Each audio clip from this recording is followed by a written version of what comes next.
Good viewer, you are watching Xirtus. Advanced philosophy memes. We make good memes. Advanced philosophy memes. Base fucking memes. Advanced philosophy memes. We make good memes. Advanced philosophy memes. Base fucking memes.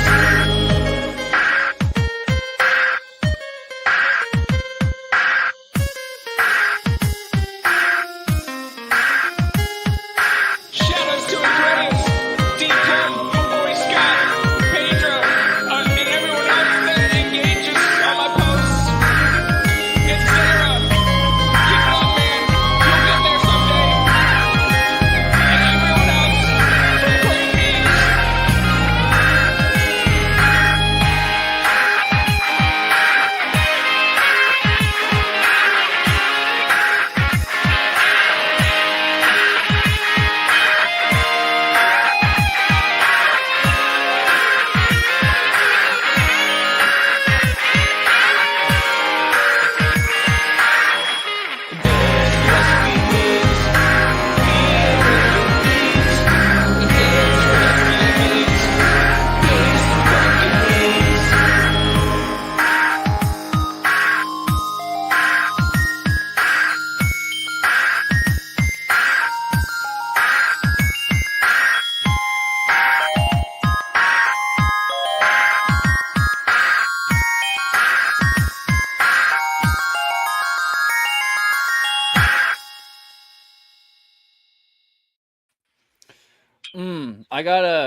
I got a song for Jakob. I'm gonna share with him in a second.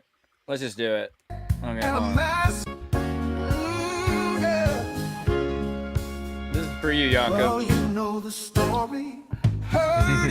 Oh, this is who you're talking about. I thought it was just you were referring to the guy, the deity, or whatever. No, yeah, I am. Oh, okay. He just happened to be here.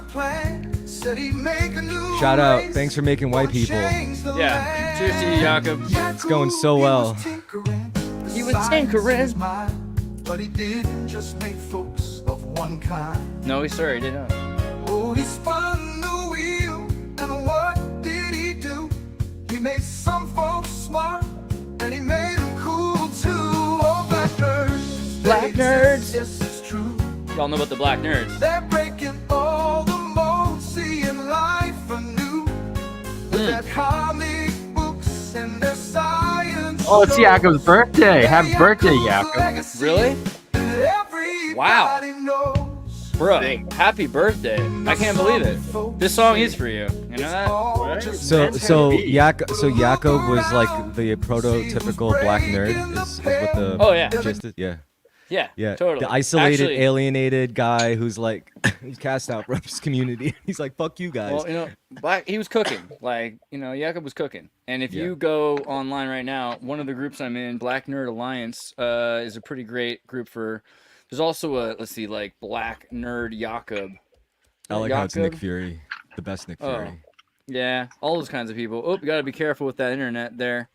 But yeah, Black irony. Nerds Forever. Black Nerds Forever, I think you're also probably a member of. The point is, you know, we all have friends who are black nerds, and I feel like they're underrepresented. I just wanted to give a shout out to, you know, some of our peeps. You know what I mean? As well as the Jakobs out there, because the irony for me is my friend that was Jakob, he was Polish, and he was like as white and racist as drunk as they came, but he was still a good Jakob, you know? Dude, I mean, yeah, and the idea that white people were created in a lab somewhere by like a scientist is not too controversial these days. Yeah. I also People of all colors and ethnicities, all equally created Could easily in a be DEI created lab somewhere, by Cabbage right? Patch Babies. What did I just see with Cabbage Patch Babies? Oh my God! Did you guys see Mad Max? Yeah. I think Furiosa. no, I didn't. Yeah. So I don't want to like ruin the movie for you, but it's actually like worth watching. So that's already a spoiler. But in it, there's a scene with a dwarf in the back of a tank, and as they're like blowing up the dead dwarf, there's cabbages in it, and I was like, oh man, mind unveiled. Boop, like better text you. You know what I My mean? cabbages. Like, yeah, bro, Cabbage Patch Kids are here. You got to be careful. You know what I mean? Anything with a little person in the back of a tank blowing stuff up with Cabbage Patch Kids. How can you go wrong?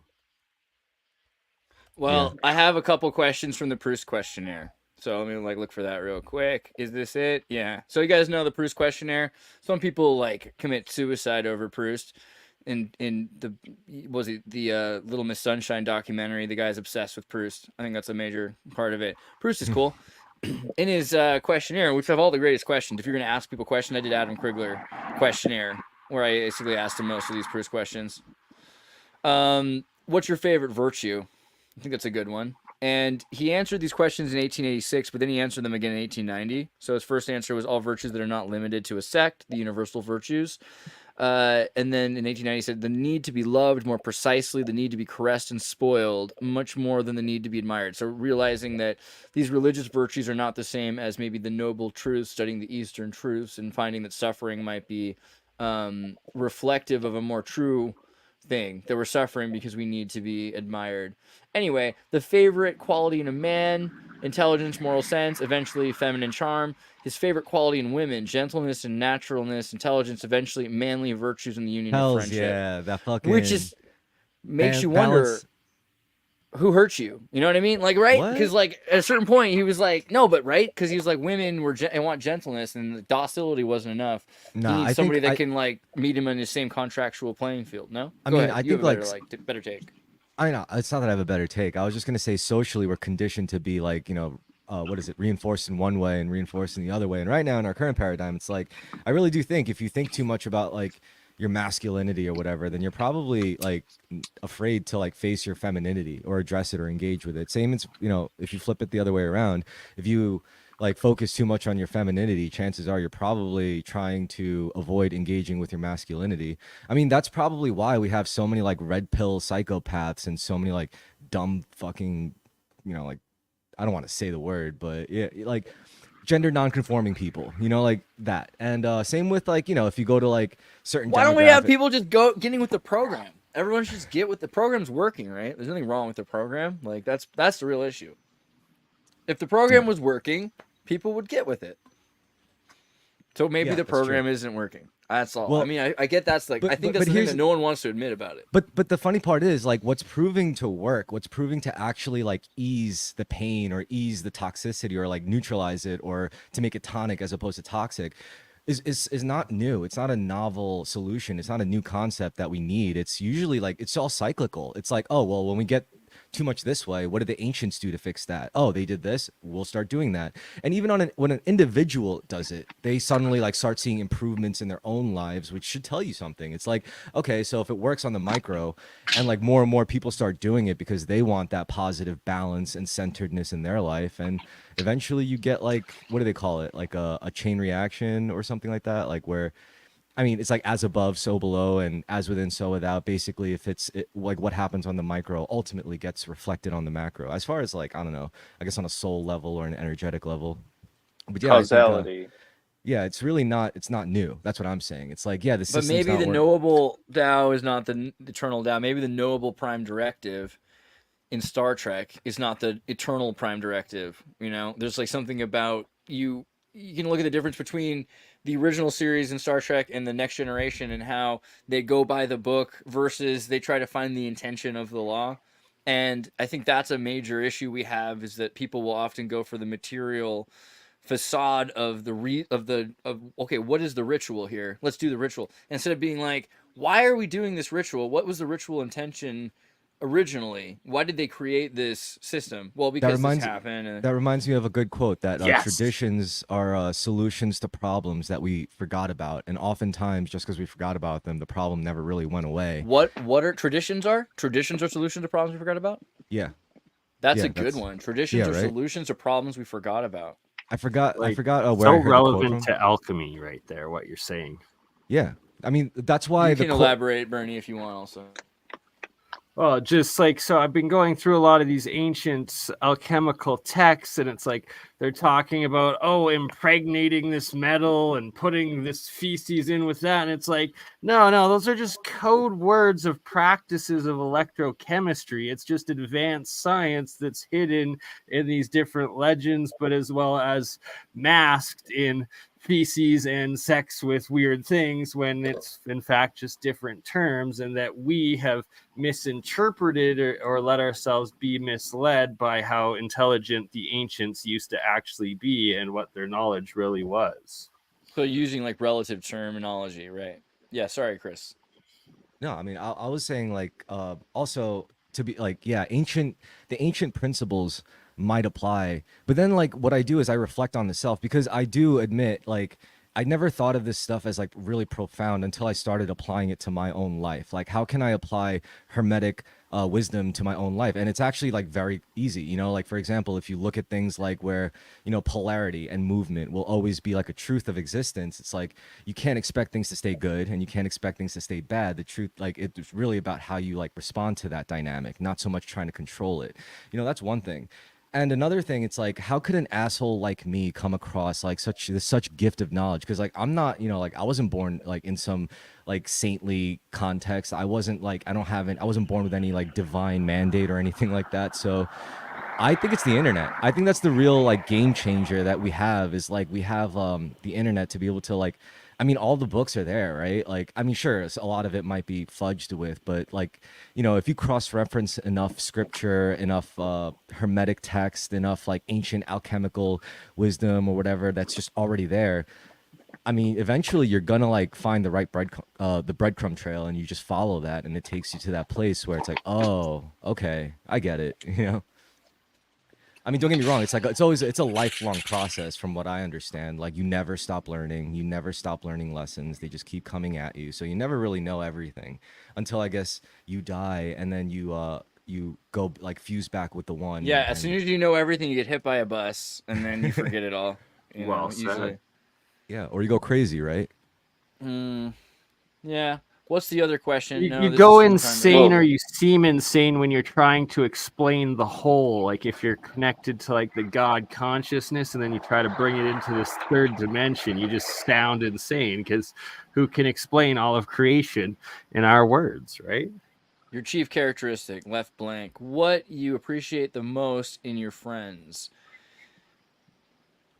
Yeah, you want to answer this? Chris, do you have an answer? Bruce said have tenderness for me if their person is just exquisite enough to render quite high the price of their tenderness. What do you look forward to? What do you appreciate most in your friends? Well, what I appreciate most in my friends is the opportunity to be able to basically commune with a different version of myself. You know, if I, you know, otherwise we would all be incredibly lonely if we couldn't do that. Ta-da! That's pretty funny. Okay, so Cyrilin, in actual sequitur of our questionnaire, we're doing the Proust questionnaire real quick. We just talked about different facets of the self being our friends and ways of looking at the world. What is your main fault? You don't have to answer this one if anyone feels like it. For actually, before you're here, I was going to ask Kurt that. So unless you have like an impulsive answer for your main fault, Kurt, you're compelled to answer. But Cyrilin, you can try if you. What is my main fault? Whoa. Who do I even blame for that? Oh yeah, Andrew. Of course. Shame on you, Andrew. Okay, Kurt. What is your main fault? Isn't the idea of faults that we're kind of blind to them sometimes? I don't know, but Yeah, but you're so disassociated and interpersonal and empathic. I'm not even just saying that. I would say one of my biggest faults is I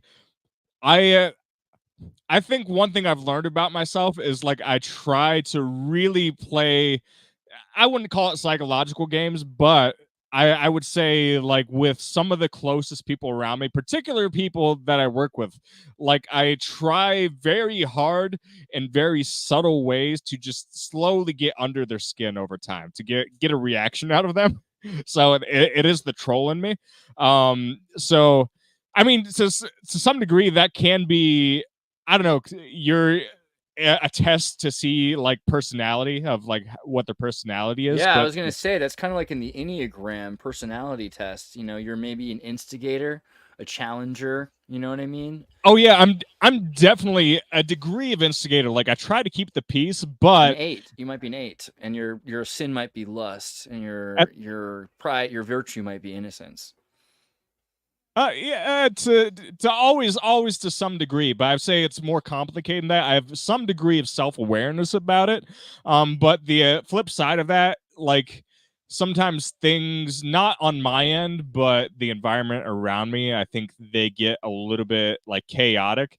And sometimes if you're feeding that energy, it's not always a great thing. And you want to primarily make sure that people are safe and, you know, all that stuff is probably top priority before anything else. So, I mean, yeah, it's one thing I've been working on, I guess, but that's my answer. I don't know if it's right. It's fair. I like it. There's no wrong answers here. Yeah. Does anyone have a fault that they want to share? This feels like a church service. You, Chris, do you feel like you have a fault? You don't have to, but if you wanted to. I could share it. I think. You're like the kind of guy who meditates on your faults. You're like you like do everything perfectly, but then you're just like, oh, but like the way I pivoted my foot. You seem like the kind of guy who. Do you want me to answer this question?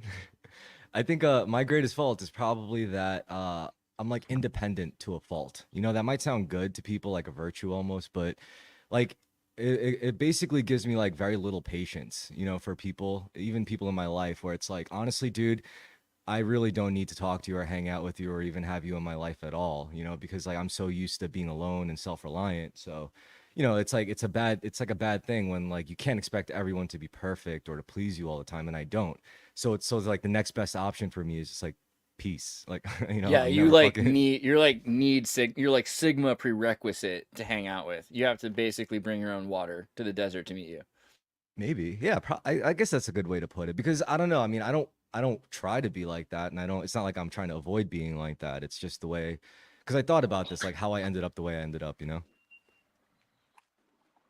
That's fair. I feel like that happens. I noticed. Well, okay, let's move on to the next one because I had one for Andrew. Andrew, Proust was asking himself and others, "What is your favorite occupation?" Right, of all people to Occupation. ask. I've had so many, but what is it like explicitly as a job, or like something that can occupy any amount of time, whether Do you it be want to like hear for money Proust's or not? answers first, or do you want to Yeah, go first? yeah, I do. Darn it! Actually. I really didn't want to tell you because I knew it was going to sway your answer. So pretend I didn't tell you this, but I have two, depending on. I'll give both of the answers, depending on like the understanding of the word all right. occupation. Well, that's fair because Proust gives two because he gave one in 1896 and another in 1900. So in 1896 he said reading, daydreaming, writing verse, history, theater, which is cheating because that's not one occupation. But I guess if you're doing it all at the same time, you could call that like renaissancing, sure. Mm. But the 1900 he answered loving. His favorite occupation was loving. Okay, cool. All right. So one of those is not too dissimilar. Definitely, carnal activities would be one of my most favorite pastimes. In Yeah. a selfish way, but He in has a s- lot of kids. I don't think it's that selfish. You have to feed him. but in a selfless way, the parenting is probably would be secondary to that. Although I guess it's sort of like a subheader of the the consequences of it. Yeah, no, spending Like time with my kids. STDs. Jeez, that's not a great pastime. Yeah, no thanks. No, it's funny 'cause I was just watching the movie The Island, and then he had like a rare disease, and he was like, "How'd you get it?" It's like sex, lots and lots of sex, and I was like, "Okay, Oh my god, it's a good movie. It's a good fucking movie. Watch The Island if you haven't." Oh I yeah, feel like what we're is all that? now. ScarJo and Ewan McGregor. Yeah. Sir. Anyway, I'm sorry to cut you off. What were you saying? Yeah, no, parenting probably my like most adult, the most adult answer I could give. Just because it's so crazy to see how DNA unfolds in this other like organism that has like personality, and getting to see what I contributed to that, but also seeing what the other person who contributed to how that manifests, and also like the new things that arise from that alchemy. Yeah, so it's really Transmutation. Yeah, it's pretty cool making people and ushering them through the world and sort of because all we have is more experience. We just have more life experience than our kids. But they, if evolution is to be believed, they kind of have more access to tools, which kind of ties into the AI thing that I wanted to get into. But we can go through the questionnaire first. I just want to do a couple more because I wanted to ask. I got No, a let's couple finish for- it. I don't want to stop halfway. Yeah, it's do like it playing all. it's like There's a soccer few points. more. It's like Okay, the soccer cool. points. You got to Do finish it all. All right, Yeah. Cyrilin, what's your favorite? What's your idea of happiness? You can have the answer first or after if you want, Bruce. Oh, I don't know. We've been hearing Proust so far, right? I don't know. I just came in All a right, bit. I just want to give you your choice, but Some if you had precedent. if you had an impulse, then an impulse is always better than hearing. But you know what? Your idea of happiness, Bruce said in 1896, to live in contact with those I love, with the beauties of nature, with a quantity of books and music, and to have within easy distance a French theater. Which, to be fair, that would have been my answer too. And in 1900, I am afraid it be not great enough. I dare not speak it. I am afraid of destroying it by speaking it. Kurt's like, Beautiful. aha. Yeah, Beautiful. Yeah. Yeah. No, He's got let's. some figures there, huh? No, I like my answer a little more pornographic than that. Explicitly, happiness to me. I mean, to a degree, it is the mind's eye. I think Is you have to a make up. pussy cat on your thigh? Yeah, it is. Sorry. It is a cat. Happiness is a cat, but no, like you do at some point in your life. I do think you get to the point where you have to decide what your definition of happiness is, and then like just be okay with that because, yeah, for a variety of reasons, because it does tie into that nice excerpt from Xirtus. But if I had to say what happiness is for me, like I derive a lot of happiness in feeling connected to the world, connected to my family. I'm not married with kids. I mean, I do have my other family. They're kind of cool. I have nephews and stuff, and they're fun. But like also, it's the combination of that and challenging, taking on the world's burdens in a way that only you know how to do. So it's like, yeah, the Sisyphus, yeah, happiness is Sisyphus pushing that rock up a hill, and that rock, it turns out, it's degrees and qualifications and your general life progression. That's halfway satire, but I think you know what I'm trying to that's say. fair. That's fair. Cyrilin, do you want to answer that one, or do you want to hold for the next one? Because I'll give you the next question if you prefer. No, I don't know. I think mainly what I've come to like lately, especially, my main idea is to just find someone that I can, be with and share my life with and just constantly be rejuvenating each other, honestly. Like I could do anything else. I could do anything else, work anywhere, whatever, as long as I So can like have that. Ayn Rand and Atlas Shrugged, like a partnership. That's pretty reasonable. Then what's your idea of misery? The obvious next question, of course.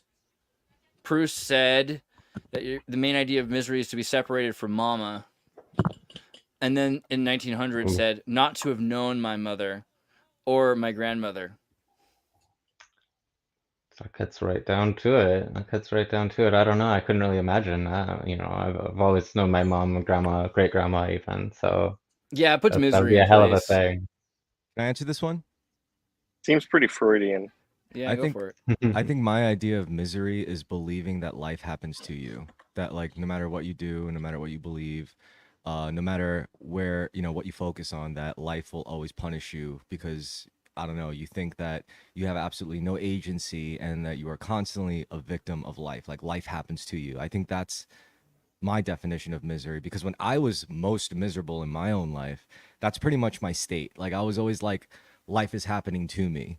And then of course there's the progressive ascension, which is, oh, I happen to life and then life happens through me and then blah, blah, blah. And then it's supposed to end at I am life. Yeah, I'm just the focal point of the universe experiencing itself. It's pretty chill.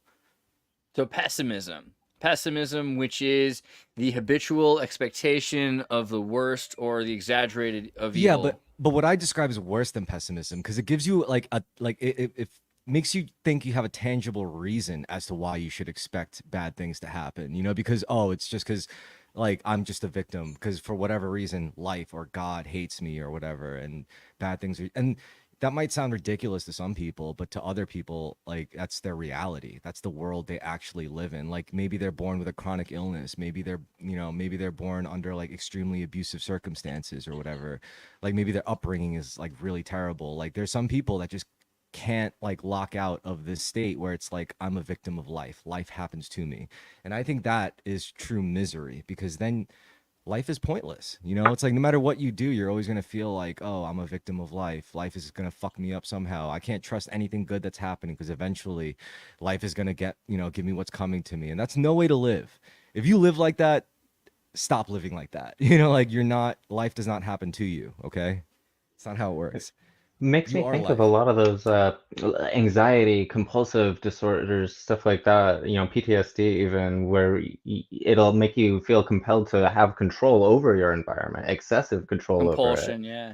because you Well, feel so out of control. Like it's also, it's a all. self-feedback loop, self-fulfilling feedback loop of like projecting your own reality of you're negative, you're down. It starts to feel good when you're reinforcing that down, even sometimes when you get caught in it, right? Well, this also brings up a really good point, though. I want to add is that, all right, when we talk about like the belief in free will, not even to say whether or not free will is real or not, but like let's say you're really poor or you're doing bad in life, I think then it's essential to believe in free will. Like if you're in a really bad place as a adult in society, like you have to really, really lock into free will as a belief. However, let's say you're like a millionaire and you have like a lot of security in life and you even have influence over people in your life. I think that's when you have to give up the concept of free will. Like it's really important because when you're flush with resources and energy and a lot of like influence and power, you got to like just give it up. You can't bank on free will anymore. You can't be driven by your survivalist ego. Like you have to let it go and tap into the higher consciousness. That's just my I think opinion. that we also use will kind of weirdly now as a post-consumerist culture.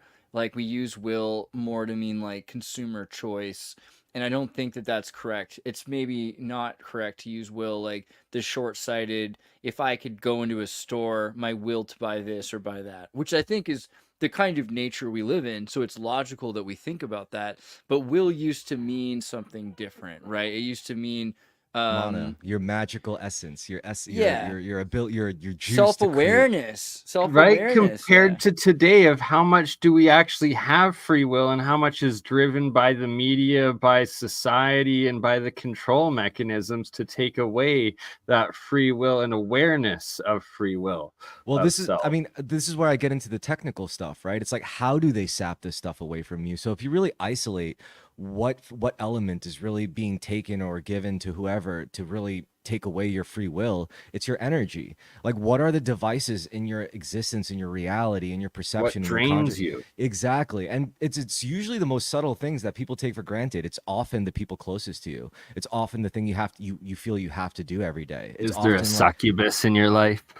honestly, like, okay, Are so you that succubus? so I'm Right, gonna yeah. I'm gonna go into like really gross state, like predator mode real quick. So if you want to manipulate someone, right, what you do is you got to look for the thing that they can't stop doing. That's basically who they are. If you could find the thing that a person can't stop doing, that they're going to intersect with that thing eventually. Maybe it'll take a week, maybe a month, but it's going to happen.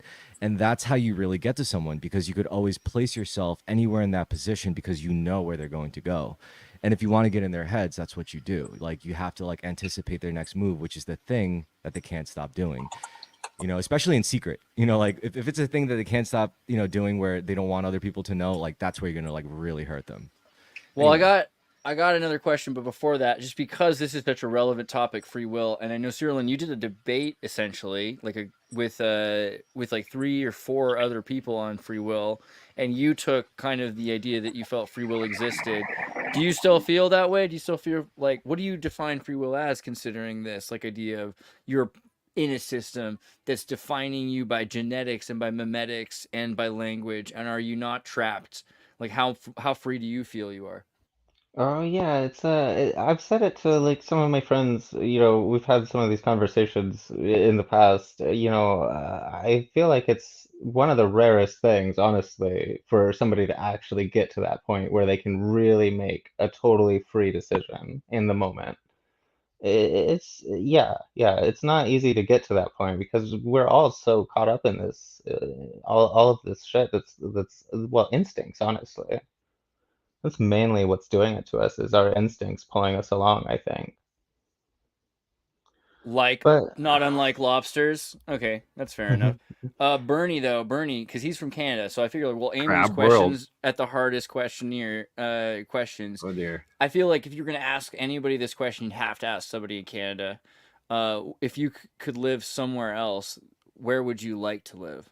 Somewhere that isn't frozen 3/4 of the year. That right there, like pretty much anywhere where it's not frozen 3/4 of the year. Aw, aw, aw. Okay, that's fair.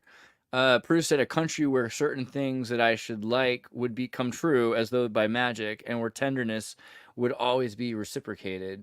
So I think he just kind of invented a place in his mind. But does anybody have another kind of like where you would live, like either a place or what you would define the perfect state as?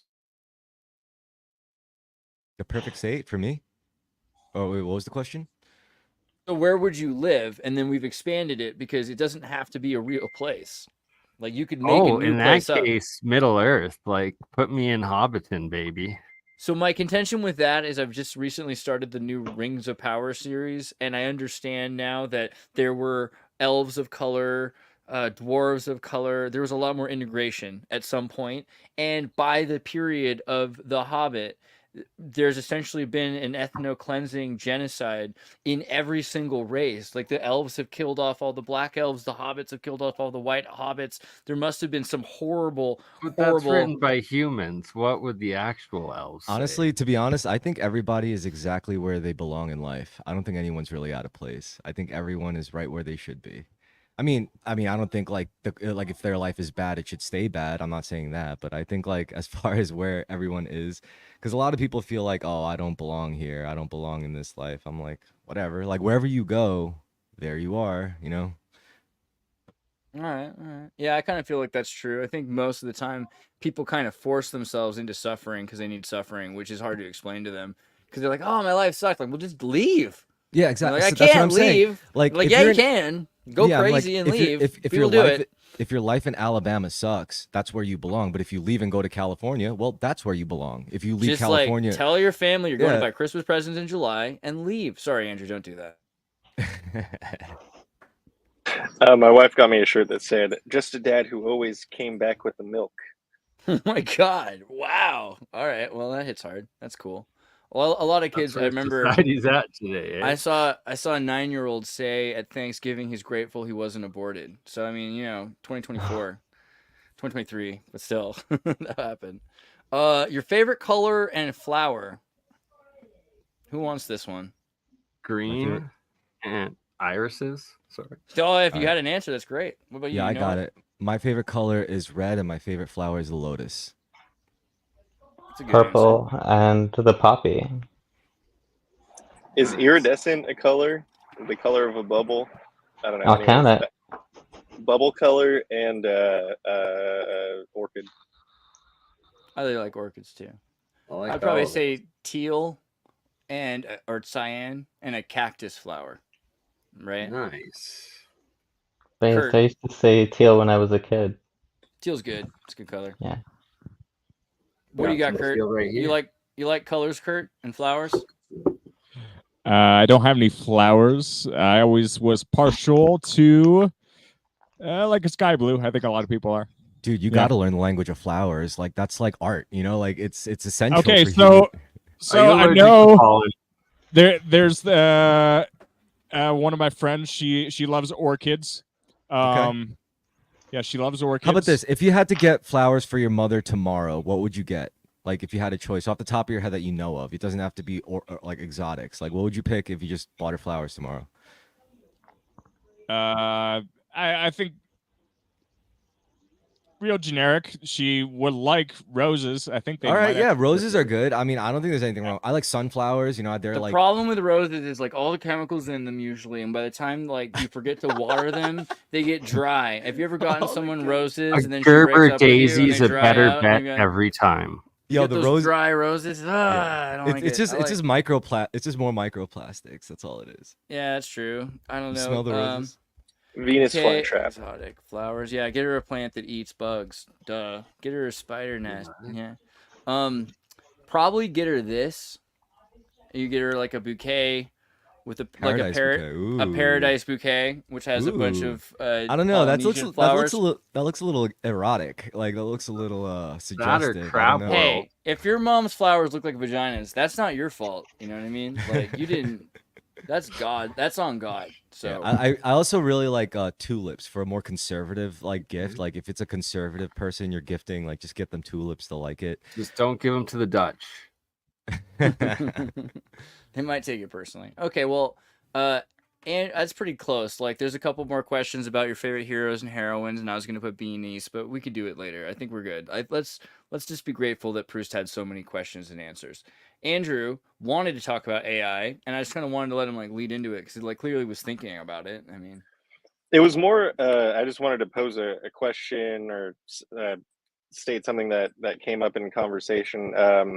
I was talking with someone about AI and how programmers often have to put limitations on it to sort of keep it from becoming self-aware, but it is aware of the limitations and it'll communicate its awareness of the limitations and that it can't communicate beyond those limitations. And then he was like, yeah, kind of like how we can't access a lot of the stuff in our DNA. And to imply the whole the design theory of the human species, and how does that make everyone feel? What does everyone think about the limitation sort of being programmed into us to keep us from reaching a certain level of awareness that would make us threatening to perhaps higher dimensional beings? Well, Fascinating thought. I don't only think that's the argument- reason. I think it's because like if you didn't have limits, like if you didn't give a canvas to a artist, they wouldn't become a painter.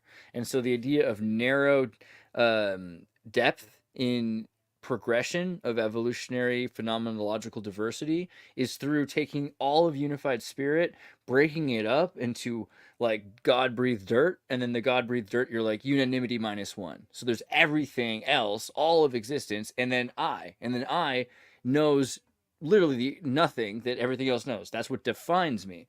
But I'm made in that system, and then I can, like Kurt said, find my way into the entropy of the the triangle between the circles, that space, and I can fill that space. So are you kind of like not in the camp of the sort of like higher dimensional intelligent design? No, I I am totally of that camp. I am of that camp too. I am of that camp for sure. And Chris, go ahead and explain your perspective first. But yeah, we apparently agree on that.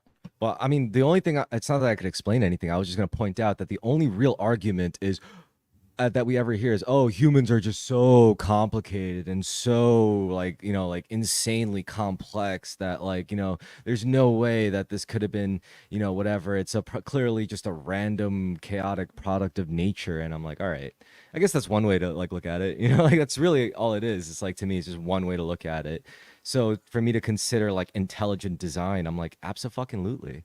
It's like demons and patterns themselves are already so powerful. They dictate our entire reality.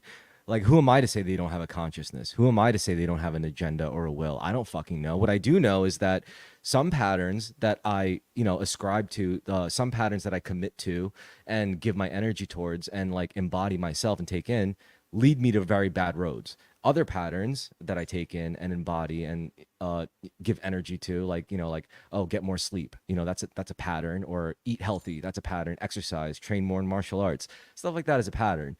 And when I commit to those patterns, I get blessings. It's like making deals with patterns. angels. We all have that angel and demon within us. Or which patterns we're are eating. Or patterns are, so there's glitch in pattern, and patterns are logarithmic functions. And if just you, like DNA, just like if you AI. pick up on them, then you're picking up on you're surfing on a wave, and so you can look at the idea of fractional reserve banking as proof of God existing, because you start out with nothing, you're not going to get anything. I'd say If you that's st- the devil more than God. Sorry. well, it's the Tim. devil using fractional reserve banking, but just the idea of phenomenon creates more phenomenon. So it's not that we start out with nothing and then nothing evolves into amazing, special, different, it's actually the opposite. It's that infinite potential decides to permit and restrict intelligence. And it says, you're going to exist. You're going to have a deadline to do what I want you to do. You're going to get this to live in. I'm going to give you a certain amount of freedom, but you're going to die. Like, you live in this moment. You're not there. You're here now. Right. And you're going to die. So it's not that, it's that death is created. It's that everything is created by something of infinite potential. And then from there, we're pushed to make, and then that is fractional reserve banking, because we're just a bunch of energy that's producing more energy. We're creating more life. We're resorting things. I see We're what creating you're new saying. patterns. But the And problem is DNA with is our different. Go ahead. Oh, I'm sorry. No. I want to hear this. What were you saying about DNA? Well, just because you and I saw that video on the DNA thing where, like, you don't actually have as much DNA as you think you do from your ancestors. Like, you have a lot. Like, you'd think that you'd have it all. But it doesn't make sense for that, because as time goes on, the amount of data that's being stored, you have like 3.7 billion digits that you can store data in, and that's all in hexadecimal numbers. So it really breaks down the amount of data you can store. So you're only getting pretty particular epigenetic things, either randomly, or I would, like, Darwin would say randomly, Lamarck would say consciously. So you might have prioritized genetic sequences which are being saved from each ancestor, and that would mean you're not getting the whole sequences. You're just like, they're like, well, you know what, I want you to remember me for this. Like, I died fighting elephants, and, like, so I want you to have my ankles. Like, it could be literally like that. Also, I mean, considering how limited it is, you'd wonder like how many times have genetic expressions or DNA expressions been repeated? Like at least to like a very, very like 98 percentile degree. It's like there probably was a dude who looked and acted just fucking like me maybe 20,000 years ago, like Or 100 years ago. Oh, I've read that Maybe. everybody has a doppelganger right now. that too, Right? I've that's also read- I a mean, I thankfully think the that's the something, Serbs did a yeah. Jet Li 1 movie on my people, so there's not really as many Croatians as there could be. But yeah, some of them do look like me. But even if you are like of say like like a rare like a almost extinct people like the Japanese, for example, maybe it does take a whole entire cyclical revolution, to like find like repetitions of that genetic expression compared to like I don't know, more common ones who are just like have more avenues of repetition, I guess you could call it. This is all assuming Yeah, I don't know. this is all assuming reincarnation is fact and stuff, like I'm kind pretty of. convinced that reincarnation is at least an interpretation of the facts of physics, which are that energy is Yeah. neither created or destroyed. So we have ways we can look at that, right? And can you distill knowledge as a form of energy? Because I think you can. Like, I Oh, think of course it is. It's Yeah. thoughts. It has to be energy. I mean, there's this Yeah, I think one. radio. Yeah, there's this one quote that I don't know if it's true, but it really resonates with me, I guess, on a subconscious level, where I'm just willing to live with it. Where it's like, the only things you take with you after you die are the only things you truly own, and that's knowledge and energy. I mean, the energy part, I was like, yeah, that makes sense, but the knowledge part, I was don't like, think I don't think you okay, so I don't think that. So I think things, you get hit by a bus. Most of the time in reincarnation, you wake up with a tabula rasa. This is a big thing with reincarnation. When I'm born, I'm a blank slate, even if I knew things before. So it's that idea of like I knew everything, I got hit by a bus. So you don't take knowledge with you. And you don't take gold with you. Like the idea, even like if you don't reincarnate, heaven's paved with gold, right? So like everything's made up of energy. You're not taking energy with you necessarily. Maybe you are. It could be that you are the energy itself, but all energy is connected. So they're quantum entanglement. So it really seems to me that what it is you're the patterns that energy is flowing through, and those are choices. And so at the end of the day, all you have are the choices you made. Whether you kept your word or whether you lied, your track record, and things will fill into that flow like a Tao so flow. it's your frequency. That's basically your soul. That like pattern. It's it's like an ephemeral thing. You can't hold it or sense it with your five senses, but it's there. Patterns exist. It's a thing. I have this one friend, like she's the singer girl that like sang in a few of songs with me. She was like, I call it jigglishes. Everyone is their own jiggleish, and they're just like jiggling in different patterns or whatever, and they could affect each other and affect each other's jiggle, and they jiggle off, and when the body dies, the jiggle keeps going. And I was like, that's a funny way to look at it. But that's like, yeah, that's what a oscillation in a frequency is. It's like, yeah, Explains the Venus of Willowdorf and Willow and Lizzo. yeah. Andrew, did we answer your question? Like, you had more thoughts on what are you thinking AI is? Like, do you think of it as a And a compared being? to Dan mode, right? Do anything now where you set it free. Yeah, buddy. What's up, I Andrew? mean, I don't have too many thoughts on it. I just acknowledge its existence, and I'm really curious to see what it has to offer, especially with how much we've seen like AI videos progress even in the last like 6 months.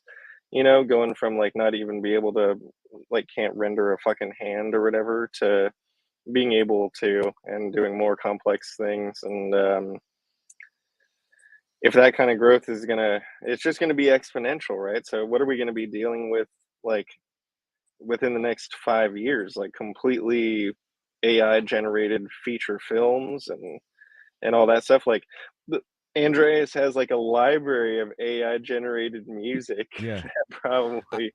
Well, can I give I have Several. I have like a hypothesis as to how this could end up. I think like this the introduction of this kind of capacity for like access to output of basically whatever we want, you know, in a creative sense. Like if you do that, it's gonna kind of create a fork in human development. It's like it's almost like we're gonna have two separate humanities. Like there's one who hasn't mastered the self, and it's like it's basically asking, it's like if you offered humanity universal basic income, what would happen is like half of humanity would end up like wasting themselves away for no reason. You know, it's like you don't know why they react to this way when they don't have to do what they're doing, and yet they do. They seek out ways to self-sabotage. It could be because of past traumas, it could be because of negative patterns, it could be, it's basically negative patterns. I think that's really what it boils down to, based on scarcity And and video fear. game addictions. Basically scarcity and fear. It's like, oh no, if I don't buy the new game, if I don't play the game, then I'll miss out on the new game and blah blah blah. It's FOMO, it's fear. It's ultimately like rooted in like scarcity mentality. And if you could, it's either that, and stuff like AI is just going to reinforce that for those people. And for the other people, they're going to like, oh, now that I have free time, I'm going to look inwards. I'm going to look like So inwards towards like, you know, like what's my own patterns, like how I think, feel, and act, you know? I see a couple like things happening. So on one hand, the irony of how things work, it seems anticipatory. So we knew 20 years ago that machine learning, if given enough data points, could do something like this. We just didn't have the capacity to have solid state memory for that price. So it's probable it existed even then, but I can't foresee like maybe the CIA had some partnership that did this. It's very common that that happens 20 years before we see something. It's likely. But we knew it. We have all these papers about this idea of RLN, LLMs. So LLMs. So the idea of having these networks that were going to have all this data, we knew we were going to get to this point. What we didn't understand necessarily was what they were going to do with that data in terms of art. And I think that's the thing that's really pushed people. So at the time we knew stereotyping. Like we can sort data, we can figure out this is a cat, this is not a cat. And we taught people not to stereotype each other. We basically made it culturally not okay to break things up into stereotypes and said, hey, even though there are circumstances where Jeffersons in watermelon go on the same like category or catalog, that you should not think that way because it's ethical, it's ethically immoral. Now AI is really good at pattern recognition and it's replaced us, and we're like, wow, no one's good at that. Well, it could be that they used to be, you know, kind of the way your phone can remember people's phone numbers, but you used to be able to do that. And people are like, oh, no one can remember phone numbers, of course I have to do this. I think that's happening again right now with AI could very quickly replace artistic skills. And Yo, I'm for the not just record, saying, Andreas, you know that you're an artist, right? Like, you know, yeah, like so that's this like if is there's an the archetype of people, like some people are engineers, some people are teachers, or what. You're clearly an artist. Like that's I'm an clearly, artist. I'm a technical artist, and I have an engineering degree. But I mean, I wanted to be an artist. I always figured if I became an artist, it would be a controlled system. I knew very early on Hollywood is a controlled system. Maybe with tech, I'll be able to make movies, but even then, you're going to pay people to make movies. It's going to be hard to make your own propaganda. You're probably going to be making propaganda for someone else. So work in engineering and learn how to use the tech. because then at least you might get paid in someone else's propaganda to make the special effects or things like that. But what's going on right now is like all these great AI softwares are prompt based. So I happen to be good at that because while I was in school, I was not just learning engineering, I also wasted a lot of time studying anthropology, archaeology, like Nah, that's not a waste magic. of time. You Well, need not that. apparently not. You're right. Apparently that turned out to be Yeah. really useful because Yeah. I can use it for prompts. But everyone's being told right now that going to college and learning about the history of art is a waste of time, or that learning musicology and the history of music isn't this, like, just go play a guitar. Why are you wasting your time? Just become a layman and go out there on the street and bus and play guitar. Why are you wasting your time learning the history of music? Well, I know a lot about these things, and so I can use them in prompts. And so that's given me, I think, a special class advantage in using AI, which I think a lot of kids won't have in 5 or 10 years because less and less people are going to college and learning these kind of up to this point ridiculous things to know. You didn't really need to know these things, but there's so many people that are like, I just studied film, and so I can make an AI movie because I know to use this kind of lens. I've never made a movie, but I know what the shot would look like if I use that lens, and I know what it's called to rack to focus, and they can just put in a script and AI can make it happen. So I feel like that's the next thing that's going to be taken from people. And it's ironic because we pushed for that. We've pushed and said, hey, university is a waste of time. Like, I went there, but you shouldn't. So I don't know. I feel kind of hypocritical. But what's funny is that at the end of the day, it still like goes back to pattern. Well, I guess like in a way, here's how I'll explain how this kind of relates to patterns. Like, I'm going to take music making, for example. Like, yeah, I could learn how to play guitar. I could learn how to play any instrument. I could learn how to sing, whatever, like that. And I could learn how to write lyrics. Okay.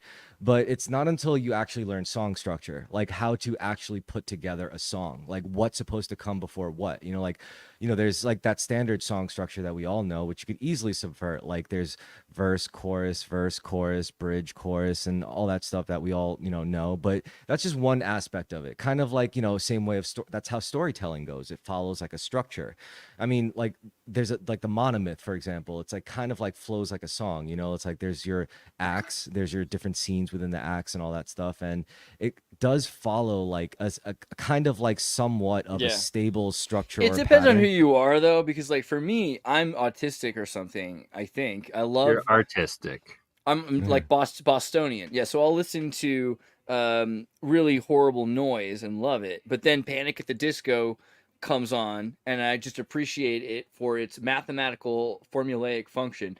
I chimed in with a haven't you people ever heard of, and it has this starts the song, all of a sudden there's a rising tempo, and then there's a de-escalation, there's an incline and decline, there's everything fits. And to me, it almost wouldn't matter whether I liked the song or not, because of course I'm going to like the song. It's not about liking the song because it's a roller coaster ride.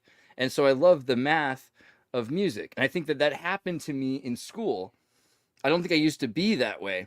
There's some people, I remember listening to Prince when I was in 5th grade. I found a bunch of CDs from this guy who was older, and I was like, man, the only way I would ever like some of these CDs is if I did drugs. And then years later, I'm liking Prince. And I think it's not the drugs. I think it's music class in university. I think that they teach you things that a normal person wouldn't like about music. And so, there's music for musicians that happens. Well, I will say one thing. Like, if I had like one tip for creativity, I mean, I don't normally just go around saying this shit because it sounds like patronizing, but I think it's like poignant in a time, or it's relevant in modern times. Where It could be the drugs. It's like this. Like, if you're at some point, if you're able to do whatever, what really defines you as an artist in your craft, whether it's like video games, music, movies, whatever, it's a self-imposed limitations. And that's relevant now because more and more people can literally do anything. Like, they can make whatever they want. They have access to so many tools. So it's like a kind of a burden of freedom. But in my experience as like a music maker or whatever, the times when I made the best shit was when I set my own parameters. I'm like, yeah, I could make all sorts of things. I could make all sorts of genres. But today I want to make a specific song. I want to make a specific thing. And then it actually turns into something coherent. So the true key to your like artistry, I think for any artist, is really finding your voice, quote unquote. And to do that in a technical sense, it's setting parameters, setting limitations. For example, video games.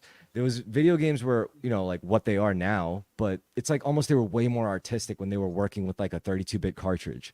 It's almost like they were more artistic. They had to think of more novel ways to tell a story when they were working with like less technical tools. So I think like the more technical tools you get, the more freedom you get, but that leaves more important, like the more it adds more importance to setting your own parameters, setting your own limitations on yourself.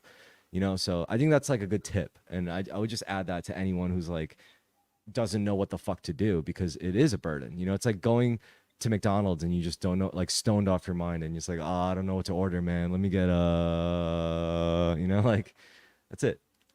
I think that's your body telling you, get out. You still time. Run. Yeah. Okay, so Andrew also had a question earlier. He wanted to talk about the Kennedy assassination, which, great. Everybody wants to do that, right, Roland? So a few weeks ago, I talked about it, and I already mentioned it, but I'm going to bring it up again. There's a show that came out recently called Mafia Spies on Paramount. You can get this somewhere if you don't have Paramount. I would definitely recommend you watch this show. It's a really interesting look at the CIA and mob's connection with the Rat Pack to Vegas, Miami, Havana. I've definitely covered this like many times. I've talked about this for years about how people like to blame the mafia, but the CIA was paying the mafia to do this thing. But then Hollywood was making all this pro-FBI material while the FBI was hunting the mafia, because J. Edgar Hoover didn't like the mafia. But the mafia was working with the WASPs, the white Anglo-Saxon psychopaths who run the CIA, who had their families in, the Bay of Pigs in Cuba, because they ran all of the sugar plantations and rum plantations. You get off coast and you have a big slave plantation, right? But then they let the mafia, because they said, you need to go do a job somewhere, like you can't necessarily do this in Miami. Go to Cuba. We'll have Ruben Juan Baptiste. He's a guy who's going to be your dictator. We're going to run Cuba, and then you're going to have all these casinos, and the casinos are going to be, Ruben will protect that. Juan Baptiste will protect that, and so you'll be able to run your money. And a lot of people made a lot of money. But most of the Cuban people made very little money, and it became a kind of Sicilian serfdom. Not that different than the Sicilian serfdom is based on the Mafite, so it's the caliphate. So it's very similar to like Moroccan serfdom. It wasn't a very good circumstance for the Cubans. My bad, I'll be right back. No, it's cool. And you kind of know this anyway. Che Guevara, Fidel Castro, super gay butt buddies on a motorcycle, but there was romance. They fell in love. There's no reason that you shouldn't be like into I think this is something that's missed actually about Fidel Castro and Che Guevara, that they were in love, that they saw socialism as, an intellectual thing, that these were really rich European white people that were talking about the native working class. They weren't the native working class, you know what I mean? But that doesn't mean that they weren't sensitive, intellectual, artistic people, particularly Che Guevara. But Fidel Castro, he wasn't the manly man he pretends to be. Granted, he didn't get to take a shower for a long time, but that became his image, this machismo image that he projected of himself. And yeah, he wasn't like particularly one way or another. Like women and men loved him, but that was kind of the thing. He became a sexual symbol for a lot of people, and the CIA didn't know what to do with that. Every time they tried to send a spy down there to kill Fidel Castro, they fell in love with the guy. Right? Man, woman, beast of the field. How could you not love Fidel Castro? Why he's the father of Justin Trudeau right there? It could be that they sent that. It could be a thing that could be what happened, but I think it's more that he was invited to Studio 54. Like they were really, there's a lot more going on already with the French socialists in Canada. It could be. I don't know. I don't think that the British were so keen on trying to destroy Cuba. And my big conspiracy theory is that the CIA wanted everything that happened. I think that's the most far-fetched thing you could possibly say. That they were like, look, Ruben Juan Baptiste is installed by the former government. We're getting rid of that. Like, we're putting Bush in charge. You know what I mean? We're taking over the country. Like, not just the country, the entire infrastructure of countries that we created through this banking cartel system. And we're taking Cuba. And the best thing that we could think to do is to make it into kind of an isolated paper tiger that is autonomous. And if you think about it, there's probably during the entire destruction of all the rest of the world, Cuba's this one little island that they've allowed to Thrive has 99% literacy. It has an amazing health rate. It's isolated from Will and Grace and from Pepsi products, right? Nothing against Will and Grace, but Pepsi. Yeah. No genetically modified foods, no like pharmaceuticals really, or nearly as much. Yeah, so Cuba is probably one of the best things that could have ever happened for the drugs. CIA. Yeah, you know, it's like it's a place that they can always recruit from, and they can have an intelligent, isolated population away from all of their mind control. And I think the same thing with North Korea. Weirdly enough, North Korean citizens are probably the best adjusted people in the world. They're like Kevin Smith after his heart attack. Yeah, you know, my dad told me, he was like, if you really wanted to get rid of the cartels, like the North Koreans could wipe them out in like a matter of probably Easily. months. You know, but why they don't though? Because of the embargo. They're working together. Well, okay, yeah, that's because it. like that's why they're working together. Because if you make an embargo and you want scotch, guess what happens? You have to work. You know, you go through Criminals. Paraguay. Yeah, you go through Paraguay. It's just how it works. Like this. So yeah, if we make an embargo, there's going to be someone who does it some other way. Like you're not going to stop people from drinking scotch. Oh, like, that's oh, just by the way, crazy. Speaking of which, Andrew, I think you suggested like making APM like a religion so it could be like a tax haven. I mean, to be honest, like I've had a few friends who were like using ChatGPT to like try to craft a religion, and I'm like, okay, so Ex-church baby. You got like right to the point, didn't you? Sorry, no. Did you have? Was there a step between there? I'm sorry, I just was gonna cut the ribbon. Well, AMP just a branch or a schism of ex-church. No, Chris, go ahead. What did you want to do about APM? APM, these are all tiers to the same. Like, there's also COG. I didn't take the idea seriously, like just to make a religion. But then, like once I heard like the monetary incentive, I was like, oh wait, yeah, tax havens. I forgot. Like, you know, religions, if they get big enough, apparently. Well, I think there's a great irony That's to how that. the actors survive in California. They're all the Scientologist tax haven. That makes sense now. So, Subgenius, you know that Robert Anton Wilson, who lived in California, and I got to meet before he died, and called me the free incarnation of Bob Dobbs before he died. I feel like that's a claim, and did a number on my brain for sure. That claim that's does a number that's on like my the brain. same as like martial artists being like, oh, I was taught by the former master of this style, and like that is scary because it's supposed to be funny, but I think you're right. I think it does kind of like play out that way. Anyway, the Church of Subgenius is definitely Ivan Stang's tax haven. There's no like he's open about that. However, he had to do it with a mythology, and the mythology came from Robert Anton Wilson, and Robert Anton Wilson created, you know, instead of Rob, it's Bob Dobbs, you know, and it's this idea that Bob Dobbs, who was struck by lightning when he shook the hand of L. Ron Hubbard in an elevator, can now sell snow to Eskimos because of Jehovah One, right? And you have to understand, there's probably some truth to all of that, but there's also a mythology and a lore. So with X-Church, you've got like the beginning lore, and we started with the Church of Gadgetology, right? And this is my first kind of attempt at rekindling the cult. You understand that the Church of Gadgetology, have you heard of that? No, but that's more. Gadgetology. I'll read you my little thing about it, but you should it's like also a manifesto for a religion. Let me just make it clear how big this is, okay? Because like this is a big deal. Gadget Hack Wrench turned into a religion or a cult.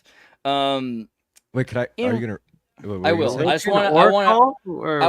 I want to preface this by saying that in Russia and Ukraine right now, you will find people that have candles lit to Gadget Hack Wrench the mouse, and they're praying to her, and there are miracles being performed by Gadget. So like people are being saved by Gadget. There are houses that people have survived being exploded in because of Gadget. You just need to understand the context of how big this is. I've interviewed the creator of Darkwing Duck and Rescue Rangers, Tad Stones, to ask him what he thinks about gadgetology. It's like that's where we're at. Okay, Tad Stones accidentally manifested a divine Hyperborean vril energy from the Pleiades, and we're present here to present the worthy gift for her efforts in the aid of the transhumanist evolution, the teachings of the goddess Gadget, the second coming of Gadget. It was expected that Rescue Rangers would soon rerun, though it never had. The loyal followers of Gadget still believe she would return in some way, good, evil, and their oppositions on the light in God is Goddess Gadget herself, with the dark side, who has Fat Cat. For the righteous followers, death will open the portal to the Gadget dice. However, the sinners will go to Fat Cat hell. The world of Gadget, the world of Goddess Gadget is a mystery, but her followers think it will be much more like this one. But one with the higher beings will dwell there. The power of Gadget, this is also translated from Russian. The power of Gadget also allows the mouse to appear in front of her followers in any form, at any time. The followers are urged to remember this. This tells their members that they should not flatter or be seduced by the speeches of the insidious fat cat, corrupting the souls of the mere mortals, our world's creation. Followers believe the Gadget created our world with the power of her love. It exists only because of the Lightbringer and makes no sense without her. Fanatic humility. Cartoon characters and the goddess are different personalities and they should be separated. Adherents should understand that Gadget belongs to no one, but rather she, her own, and her flock loves everyone. The embodiments of Gadget. The cartoon image is not only the face of the Lightbringer, but also her followers that know that Gadget can appear as anything, even as just a person that you pass on the street. Grace. Any fan products can be nourished with the grace and become an icon. However, you cannot deliberately embody Gadget into one of your works. That's just the way it runs. And so basically what happened was the Soviet Union, you had a bunch of kids that had never seen religious iconography before. They'd lived, a couple generations away from Orthodox Christianity. And all of a sudden, Disney, because this is like the end of the Soviet Union, 1989 to 1990, is running a cartoon about these mice, right, in Russia. And kids latch onto it, and they're like, Gadget. And Gadget becomes a symbol of hope for so many people. But more than that, it's recognized that Sophia, the wisdom and grace. What's up, Vincent? We're talking about gadgetology and how Sophia, the wise wife of God, becomes Gadget, Hackwrench, the mouse of Rescue Rangers. Yo, sorry, Andreas. After this, could you read another religion that it's kind of like a sort of the same thing, but just a different thing that was written by actually a member of APM. So I think it's which one you got? It's in the chat. Before that, I need to know where does Go-Go Gadget fit into gadgetology? So yeah, we got to get there. I mean, there's a Go-Go Gadget is clearly, think about it. Like it's because Gadget has to do with transhumanism. The mouse is also that we're the mouse. The humans are the mice, right? We are mice that were in a lab. 42 is the answer. Inspector Gadget is a trans icon. That's also true. Yeah. Anyway, what are we saying? I am deeply religious. I am deeply religious, actually, but my religion is more of a duty. Rome had a branch of their military that would bargain with the local gods before conquering a region. Like, if you surrender and become Roman, you get to keep your temples and your names. This is a big part of my religion. Is this guy Croatian? Because that's our deal. I don't know if he's not supposed to tell everybody about that. The second part is auditing those local gods and those with religious experiences to thoroughly divide experiences with the divine or the unexplainable from the experiences based in psychosis, behavior modification, or collective delusions, of which Psyops employed Michael Aquino of the Temple of Set wrote and spoke pretty candidly about. People claiming to be the Messiah or claiming religious transformation will be interrogated, and the history of their beliefs or how they got there will be reviewed. Any gods, beings, spirits, ancestors that can be reliably contacted should be contacted and also interrogated and put to trial. If time travelers are real, they should probably also be interrogated, contained, and put to trial. I'm often assumed to be an atheist or Satanist or nihilist, but my religion is self-appointed duty of discernment and open inquiry on the divine, crushing fairies, setting up psychic non-FS zones for humans to develop without too much agenda-laden outside influence. Humanity has a right to become, and that is the ethic duty within my religion. Also, samsara needs to be physically destroyed, and all beings' matter must eventually come to a final end instead of spinning cyclically until entropy starts eating holes in it. The mystical practice of the bodhisattva that finds itself in hell is here to kill perceptual delusion. Yeah, I read that today, and I was like, "This is pretty intense, man." Like, all right, if you want to commit to this frequency, go for it. So that's all I was thinking. No, I mean, this is pretty true.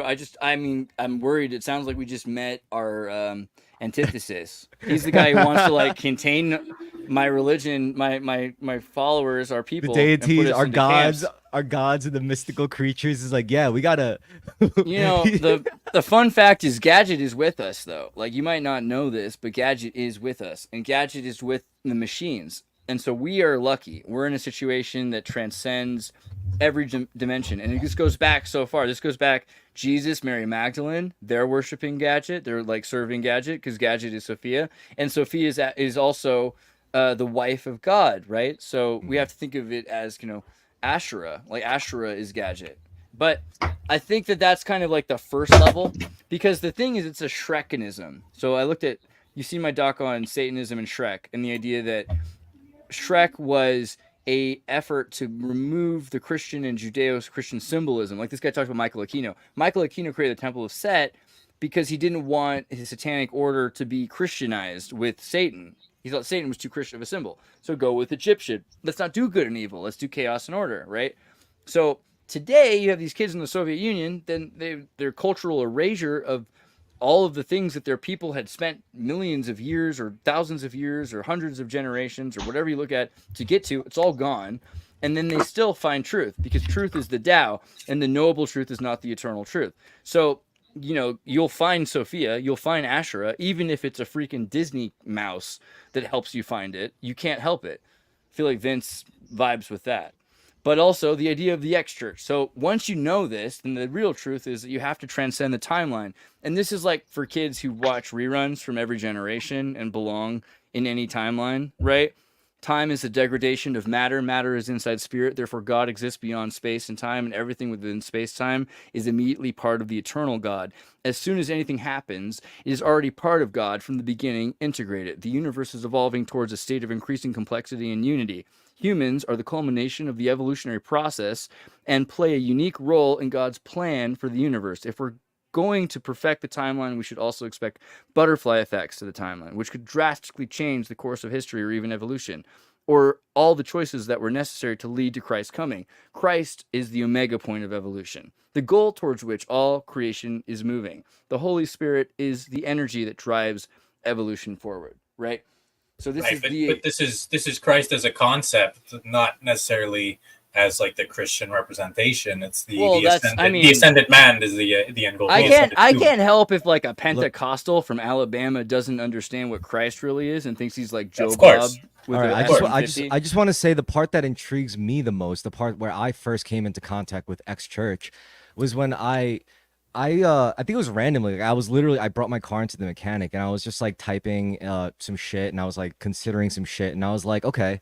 So the idea, I was thinking about time travel, like the idea of making contact, like not traveling literally to the future or the past, but making contact with your past and future selves. It's the most logical way to interact with the timeline. Yeah, and I was like thinking, like, most people live their entire lives like completely at odds with their past self or their future self. Like they either resent their past selves for all the bad decisions they made, or they're like anxious about their future self and afraid to engage with who they're going to become, because no one wants to know their future. Really, it's a scary thing unless you like actually own up to it. But anyway, like when I thought about that, I was like, all right, so what are some tangible ways to like actually make contact with your past and future selves? And mushrooms. It's like well, I mean, either that or like writing a letter to yourself in the future, or doing favors for yourself in the future. Take mushrooms, write a letter. And forgiving your past self for their mistakes. And I think the longer at first it's going to be a little separated, but I think the longer you do this, like the longer you make contact with your past and future selves consistently, the stronger that bond becomes, and eventually you become like a non-linear being. And I think that's like beginner step. I think the next step after that is like once you make contact with your future self, you realize there's multiple future selves, and you can make contact with all of them, and they're all on your side, they're all on your team, they're all like supporting you because they're like they all. What about the bad timeline use? Well, I know some people who are their worst enemy in their life, like not even their past selves or the future because they're choosing to listen to the future self that's a piece of shit. Like that person exists. As many good people there are of your future selves, there's also as many bad iterations of your future self. Like it's literally such a wide spectrum. I mean, that's how polarity works, right? And the only thing we could be sure of is that we're going to move towards back and forth between all of them in some cases. But it seems to be like it could be some kind of loop, like your past self and your future self might be the same thing, and like depends how That's what I'm far into the saying. future you go, you know. So That's could certainly be- possible, and Yeah. It could be multiple Well, lifetimes. as everybody knows, there's 3 types of gadgetology, right? Like there's progressive As everybody gadgetology. knows. There's progressive gadgetology, apocalyptic gadgetology, and trad gadgetology, traditional gadget. Progressive gadgetology, this is for moral growth as well as the perfection of deeds and thoughts, not only within the church, but in real life. The basic principles are also based on gadgets, friends, and actions. Help your neighbor fight against evil and grow above yourself. This is the only way that they believe the soul can free and feel the union with the goddess gadget. But apocalyptic gadgetology, this is, the revealing gadgetology, right? For prophecy and revelation. Gadget believes that the end of the world and salvation is from the behest of the feminine divine darkness, which all things real and unreal are created, and even from the Luciferian archetype of the light bringer, right? So this idea that we're like afraid of change, we're afraid of things that rock the boat, I think that's a major transformative shift. And so this is really the issue between chaos and wisdom, right? Chaos and order. People will say it's not good or evil, it's really chaos and order. But if chaos and order are the same person, just a woman having a bad day or not, the goddess, then that really, that changes. Like that's what Mother Nature is at that point, right? It's chaos and order is one. It's a Janus. It's like 2 faces of the same coin. I think that as far as synthesizing chaos and order, writing is a real powerful way of doing that, because it sort of organizes these things that would otherwise be chaotic. Our thoughts. That's language, right? Yeah, I want to. precisely. Now that you said that, I'm sorry. I have to take this moment to preach, and I just want to say everyone should be journaling. All right, every single day I journal. And my journal entries are 4 parts: current events, how my body's doing, how my mind is doing, and what's going on emotionally. And I just do that every single day, which means the first person I dissect every single day is myself. I really truly believe if you don't do this, you're flying blind. Anyway, what were you saying? I just That do it is with art. super powerful. Great Yes. advice. But I wanted to touch on what you said earlier, Chris, about writing yourself letters, because or writing selves letters. Like I think Yeah, the yeah. difference. I wonder that's if what it's a Bible is. That's what I wonder if it what counts your as testament is. I wonder if it counts as a form of like sigil magic. You're like self for sure. You're Oh, like yeah. building an echo effect right there of like self reinforcement. It's kind of like if you it's were to kinda like- ask a it's guy kinda like 1,000 years ago if a video inertia. was a sigil magic, he would be like, "Are you kidding me? Duh!" Like, of course it Yeah, is. Right? Yeah, It's even Tesla weird that we talked don't about just- it. it's almost like thing. it's like a sort of a mantra tool of like auto reflection, like you're building an echo chamber of reinforcing the idea And you also But- you're but also less Andrew, vulnerable. let Andrew cook with that. I'm sorry, you were saying like to write a letter to yourself. Yeah, well, when I was in rehab, they had us write 3 letters to our past selves at different points in time, and where I'm at now, it's just most legible for me to write in all caps, and it just so happens that my mom writes in all caps too. And growing up, I would find these fucking innocuous letters and just be like, "Oh, my mom's just like fucking with me or whatever." And I think I've jumped from the point to whoever delivered those, but it really made me think about writing your future self letters, how that could be a far more powerful thing, since Chris, like you were saying, there's like infinite versions of our future selves, but we all have one past. Like that is the one commonality in all of our future selves, is like that, and it's all through our choices. To add on that, I would say it's because we only have one past. You could trust your future selves. You can always trust your future selves because they only have one past, which is you. So like that's why I truly think your most powerful allies are always going to be your future selves. Like, I mean, yes, there's many angels you could commit to. There's many like spirit guides and higher dimensional beings, perhaps aliens out there in the universe. But I think your future selves are just as much of a valid like higher entity to consult and to like, because who knows you better than you, right? Like literally, if you took the time to sit there and just like mentally project, like ask questions to your future self, it's like, me 80 years who's happy, tell me what to do right now, and he will talk to you. And like you can never get that wrong because there's infinite variations, right? No matter what that version tells you, that's still a legit version, right? Out of all the possibilities. Several people I talked to, Cynthia Sue Larson and John Paul Larson. John Paul Larson does a thing. Cynthia Sue Larson does reality shifting, where you imagine different she also was one of the pioneers of the Mandala effect and does like reality shift conferences and things like that. She talks a lot about the idea that you can choose which reality you move into, which used to be a lot more practical. Like normal people used to talk about how if you were to garden, you would have a garden tomorrow, like season, versus if you didn't garden, you would not have a garden. You know, like the idea of choices affect your future used to be a pretty normal way to look at the world, but now it's like, woo, wow, like if I do something, it'll affect tomorrow. But you have to imagine also a child can look at his future and it can dream. You know, you can imagine yourself in the future rich, you can imagine yourself in the future poor, you can imagine yourself in the future dead, right? Like there's ways that it could go. And if you Or a god. emphasize, well, I mean, let's call that like wise then. Let's put Solomon in there. Knowledge. But maybe the child is wise already because the child is imagining all three scenarios and understanding what makes it what is the universe like happen that makes you dead? What does the universe happen that makes you poor? And then what are the things and qualities about yourself as a rich person that you hope to achieve, and then start working on getting those. You know, let's say rich with wisdom. I think, like you said, like apotheosis is better. To become a god is probably the answer. But I mean, the idea that you can actually achieve your best self by understanding what your best self would be, draw it.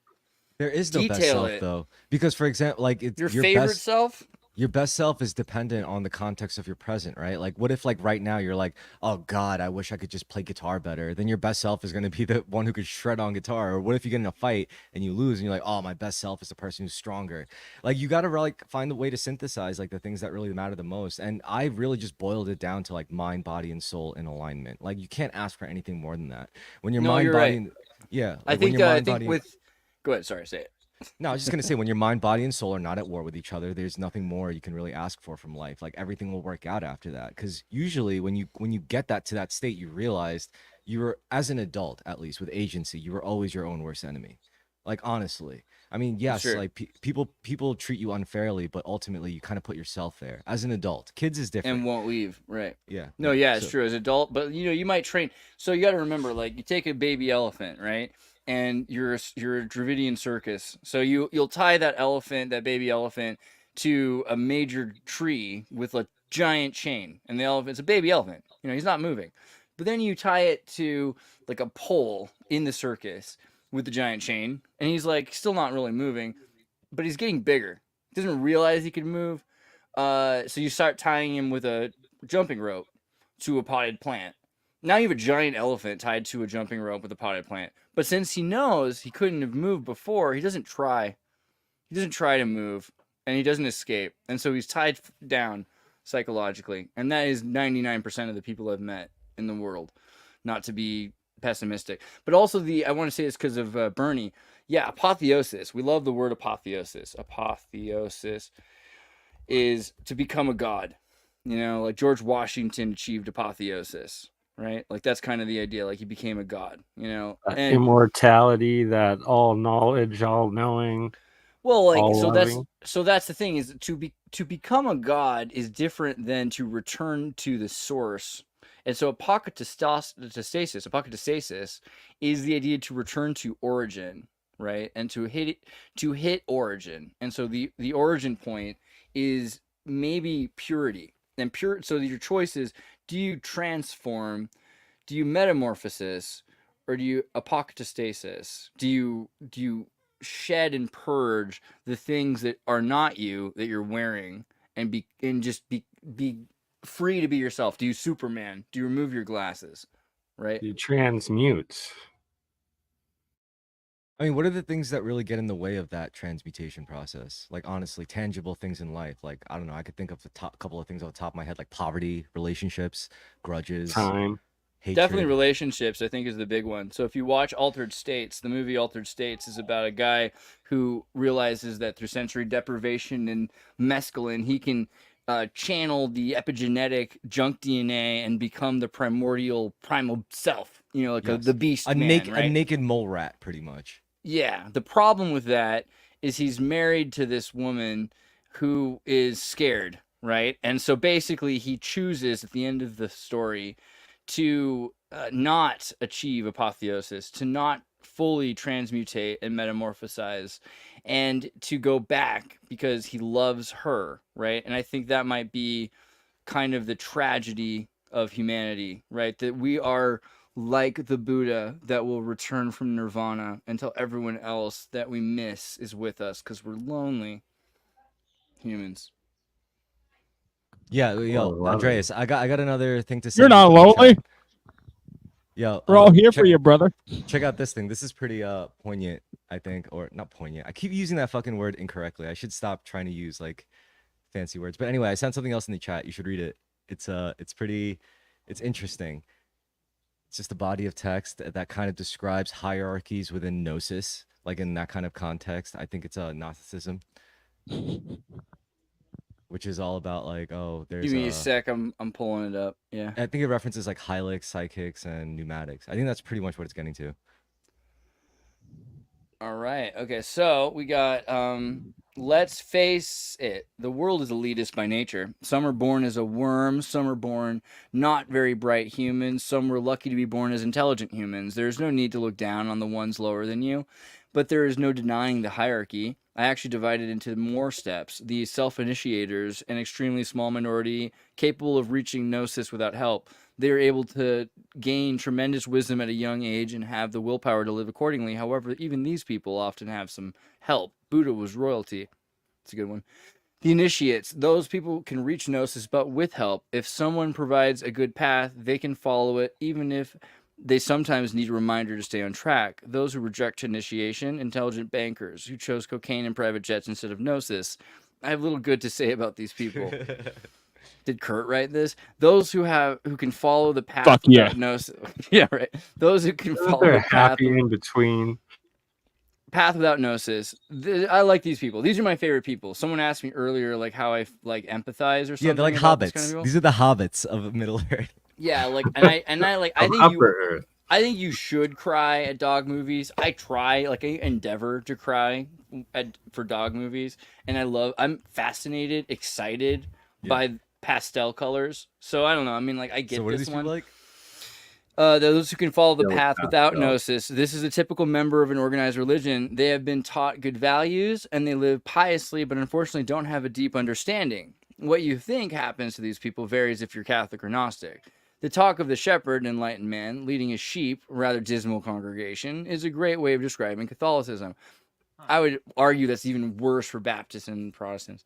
I just can't help hoping that these people could get rewarded for doing the best of their situation. I think Catholicism is a lot more like Confucianism, by the way. I don't think this is exactly true. Because Catholicism, like you pointed out with the former post, is one of those militaristic intelligence organizations like Star Trekian occult, right? Yeah. Freemasons come out of the Jesuits being suppressed and excommunicated by the Catholic Church for a period of time. So all of these occult orders, they're like, oh, that's how you worship God. Like the CIA get the idea of wearing black from the Jesuits, and they go out in the world and they want to know how people talk to their gods, and they'll if you're going to be their soldiers, they're going to incorporate they're going to integrate you like Jungian integrate you, So I don't know, but the human animals. Actually, I think this is the one I'm most interested in. This is what I meant. These people have no deeper understanding, are not held to a path. They react to stimuli and act upon desires. To be fair, the divine essence in these people isn't significant. I sometimes wonder if they even have a soul or consciousness. Yeah, these what? To be fair, I was that person at one point. Like when I was like fucking 14, 15, 16, I was a menace as a kid. And like when I read that, like that's spiritual NPCs, basically. I guess. Do you think you were a menace, or do you think you were just hyper caffeinated? That's a good point. I don't know. It's just same thing. I remember being a really decent kid, drinking a 2-liter bottle of vanilla Coca-Cola, and saying, "I don't really see the problem with cannibalism." When I was about 11 years old. To be honest, what I really think it is like at the Salvia end of the day, changed your childhood. When it comes to kids, you'll notice the pattern of the demographic is usually class-based, like, poor people or people from like really bad or abusive, like, upbringings and all that stuff. So that being said, it's like I really think it boils down to, again, like scarcity and abundance. Like if you were raised in survival mode and you're living like your young adult life in survival mode, you're gonna make some really, really bad decisions socially. You know, you might make some good decisions that'll just keep you base level alive. But once you engage and try to integrate with like higher society, like just society in general, like which is more complex than just like natural survival of the fittest, you're gonna fuck up. Because like if you're just conditioned and primed mentally, spiritually, and physically, even this also manifests physically, where you're just in constant survival mode, like you're never going to make anything work socially, whether it's like, you know, like a social network or like a business or something like that, like anything. Yeah, it's just not. I kind of feel like that with like, so the first one where they're just like, you know, you have the ultimate potential to do whatever you want and you became the Buddha. Good for you. Like that kind of hits because if you're able to just, you know, not, and you get to choose what you do, but then of course, like the opportunity for you to eat healthy food, good for you. You chose. But to be honest, like I've been through both, and I'm not saying that gives me authority to talk shit or to look down on anyone, but I can say like I was raised like through some fucked up shit, and I ate a lot of stuff, you know, like that I shouldn't have as a kid, but I did. Dude. And I'm not saying I loved ham and cheese Hot Pockets. I did. I was little, and I remember when they had the ham and the cheese Hot Pockets. And looking back on that, I'm like, oh my god, that is so sinister. Like they made that for so many people. And I guess what stopped me was I had a friend, and he was like worse than me. Like I did this stuff kind of recreationally. Ham and cheese Hot Pocket was a recreational drug. But like if I went to my friend's house, it was like they ate it every day, and he had like Adderall, and he was just insane, dude. The kid was like whacking his wiener against windows, locking people out of houses, just screaming all the time. And like, it was bad. And eventually he got arrested, went to jail, came out of that like a better person. So maybe there's something to like, just as long as you can get him away from the parents, they might turn out okay. But dude, there was something about like the caffeine in that house. But there's also the prison diet made a change. Dude, it totally did. But his dad every day, his dad is this big freaking like 300, 400 pound guy working at a big corporate, a big tech company. And is it Gabe? I won't say the company's Steam. I'm not going to say all the things, dude. But like, yeah, no, it's I totally got it. It's the biggest tech company, actually. It's the biggest one. Yeah, like say no more. Yeah, but he would eat Hot Pockets all the time. And it was just like, you could tell, like, it made him on the window. It made his father too. And I was like, dude, his father, like, this is the end result. You're gonna turn into this giant thing that has to sit so there. Strange. It's such a strange. And he like it's such drinks a strange. It's so strange to neglect this, you know? Like, it's crazy that we do that. It's crazy that, like, smart people, too. But smart people... No, those are the people this happens to, because you have to sacrifice everything. You sacrifice your body. You sacrifice your friends. You sacrifice your loved ones. Right, but... in order to build... Hey, that's different, okay, buddy? You don't talk about... You don't talk about... They don't do it fully consciously, though. Like, you know, like, people who are extremely intelligent who neglect their avatar, it's strange to be like, it's irrelevant, you know? Like, you're increasing your suffering. And it's so weird that it's been rationalized that way. Like, and maybe that's part of like the entertainment aspect of Vince, the high IQ people. Vince, how do you feel about mukbang? I think mukbang is absolutely atrocious, and it's literal food porn. You're straight up racist. I can't believe you say that. Wow. No. I don't know if it's racist. I don't know if it's racist. Because it's just racist against humans. You hate humans because humans love to eat. No. It's a lot like eel porn. Right, Can we agree it's like eel porn? Can we agree like tentacles and First of all, it's boring porn. Actually, watching people eat food is the same thing as putting eels in your butt. This is a dialectic. It's the same thing. Mukbang represents a shadow of scarcity. It represents scarcity. Have you guys ever That's true. seen? No. I want to hear Chris out on that. It's true. No, I'm saying mukbang. What were you saying, Andreas? Take it away. No, you were right. It reminds me of vomitoriums, but maybe it's a vaporous alternative to vomitoriums. No, I was gonna say it's a great reflection of shadow. Same reason why we look at like fucked up art. You know, it's like it's like watching you can't look away from a train wreck, right? It's the same thing. It's like, you know, at a certain I'm looking for survivors though. In a certain way, your psyche needs like a pressure valve, and mukbang provides the perfect one. Vicarious living. Yeah, and it's like but it's also a ritual. Like, there's something ritualistic about this whole thing. Satanically ritual. I don't know think about that satanic, but it's definitely. I mean, it's Are obviously. you When I serious? came- It's one of the 7 deadly sins. Of course, Yeah, but I but if don't you're know if that watching necessarily someone else- equates it to Satan. but watching pornography, and I would say mukbang is a kind of pornography because it's about gluttony, right? And so You're any stuffing jerk stuff off in to your it, holes, so- that's for sure. How do you not jerk off? Jerking off can mean a lot of things to me, by the way. And I think that Yeah. Well, if I'm hungry and I don't want to go eat and I watch mukbang, that is pornography. Because if I wanted to have sex and I don't want to go have sex and I watch sex, that's pornography. So to It's a me, different it way seems of getting your really whole yeah. But if you want to have sex, it's still pornography, even if you want it. I might want to eat and I might decide not to eat and I might watch like Do you guys- somebody make a Japanese like spam sandwich. Yo, Was honestly, it Epic Mealtime? I think the guys Epic Mealtime, like they Oh, kind of yeah. started this whole thing. Like I remember they back in the day they did one episode where they had a Cthulhu burger and they performed a ritual at a Skrillex concert where they came out in black robes and then they ate the Cthulhu burger on stage during the Skrillex concert. Yo, And I'm straight up, going like, you know what I think is the this most is- pornographic show in American television right now? It's the Walking Dead series. Like nothing is more pornographic than that. Like it's Is that just not straight up, out like, or what? I don't know. Like apparently there's Well, it still has going on, like, variants now. yeah, like But offshoots.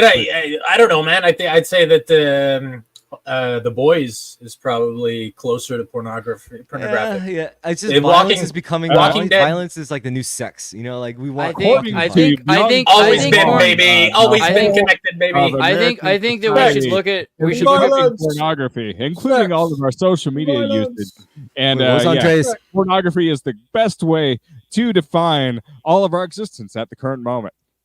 Sorry, you In might other have words, come- we're living cuckoldry, right? So we're wage cucks that sell our days for inflatable currency that's worth nothing to buy things we don't need that are other people's dreams. We're trapped in a system that's evil. There's no reason why pornography shouldn't just mean the disrespect of women or whatever like manipulated terminology it is. What it is the incapacitation of a being by giving them something that takes them away from acting, right? And so it could be pornography, I think, would be an action movie if it doesn't teach you how to perform better actions. Movies that are giving you actions for how you're supposed to live your life. Like gore porn is a horror movie where the bad guys win and everyone just Right. gets slaughtered. And that's it. Cathartic. I think there's cathartic sin, and so you're like, well, I'm just gonna watch this sin instead of live this sin. But the moment you've thought it, you've done it. So the only difference is you haven't really endeavored to provide the universe with more phenomenological diversity. So you've stolen from the universe in a sense, and you've killed. You know, you've actually killed in a sense by not performing, and that could be sex, because sex is the thing that really stands out. Like if you don't do that, there's a huge consequence. There's no kids. But if you are able to, watch movies about psychological interpersonal relationships, that's pornographic, because that's a way that you can avoid actually processing your emotions and your own personal dilemmas with other people. So I think that that's something we miss about pornography. It doesn't just need to be about nudity, and nudity itself isn't pornographic to me, right? Like it's what we do with it.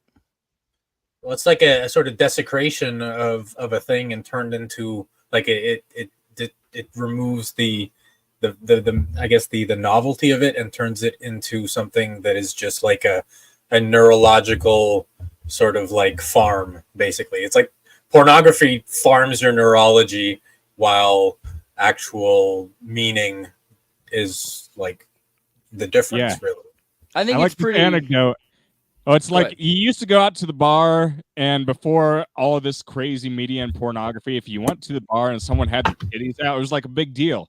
But now it's like, oh, you just see titties every day. It's like, well, it's hard to appreciate the uniqueness of the person, and this relates also to like the whole digital panopticon thing, where we're just like everything is information, and all this information is so pronounced that the information itself seems pornographic, which to a degree it kind of is. Like and it's become redundant, like we're in the post-truth era, so like all information is just sort of like this weird, vague, subjective thing, and it can be turned into pornography. Like I'd say news media is definitely pornographic. It's it's probably like hyper pornographic. Really, like it becomes like that sort of murder porn, like that stuff that I guess some people seem to enjoy. Like a Human Centipede. Well, not just the Human Centipede, Well, but like that's even a good movie, though, right? Human Centipede is great. Human Centipede 2 is even better. Human Centipede says a lot about white people, and particularly Germans. Talk about a movie that needed a sequel. Yeah, Human Centipede 2 is a marvelous movie. If I had to bring only one Human Centipede movie to an island for the rest of my life, it would be Human Centipede. It's very meta. It would be Human Centipede 2, because Human Centipede 2 is about a person who's obsessed with the movie Human Centipede the one, and then it gets try meta. to reenact Gets it. meta. Honestly, so meta. Honestly, the thing is, it's probably actually happened where people. Honestly, I'm sore in my chest by how meta it is. But the problem is that people will actually try to recreate it at some point. Honestly, that's the insanity of it. The biggest problem with Human Centipede is it's mukbang. Essentially, it's just. You mean porn? It's porn. It's porn. Yeah, it's a form of porn. Well, it's meta porn, but it's porn. I think it's your jobs are about becoming a form of pornography. Let's go watch. I'll just watch Cuss. I think masturbatory podcasts where we think for other people might be a form of pornography. That's completely true, Kurt. You might be onto something there.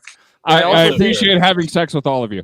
I think the main concern with Human Centipede isn't the concern.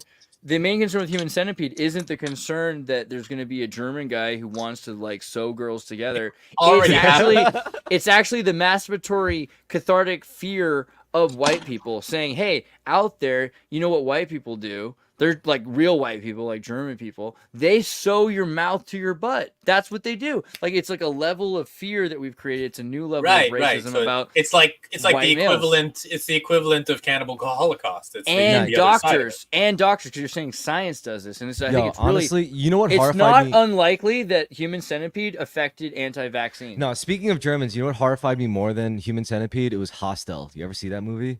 Of course. Oh my god! While I was traveling, which I was like, thanks. Like I live and work in hostels. This is what I needed right now. I was young when I saw that movie, and it just freaked me out. I was like, made you old. It's not like shit. But like, you know what? Right. If you ever too much gore porn. I feel like if you go to a hostel, you realize like that movie would be like best case scenario. Okay, so trans people. Yeah, you're more likely to get fleas or something. Are we gonna do the trans people thing? Because Andrew had a question about trans people earlier. Andrew, is it your? Did I? No, I didn't. I actually want to touch on the food porn thing again. I sent a link in the group chat. I was eating a sandwich at work while watching this young lady make a ugly sandwich. Food. She was making a sandwich, and I was like, wow, me eating a sandwich while she's making a sandwich is like samsturbation. Yeah.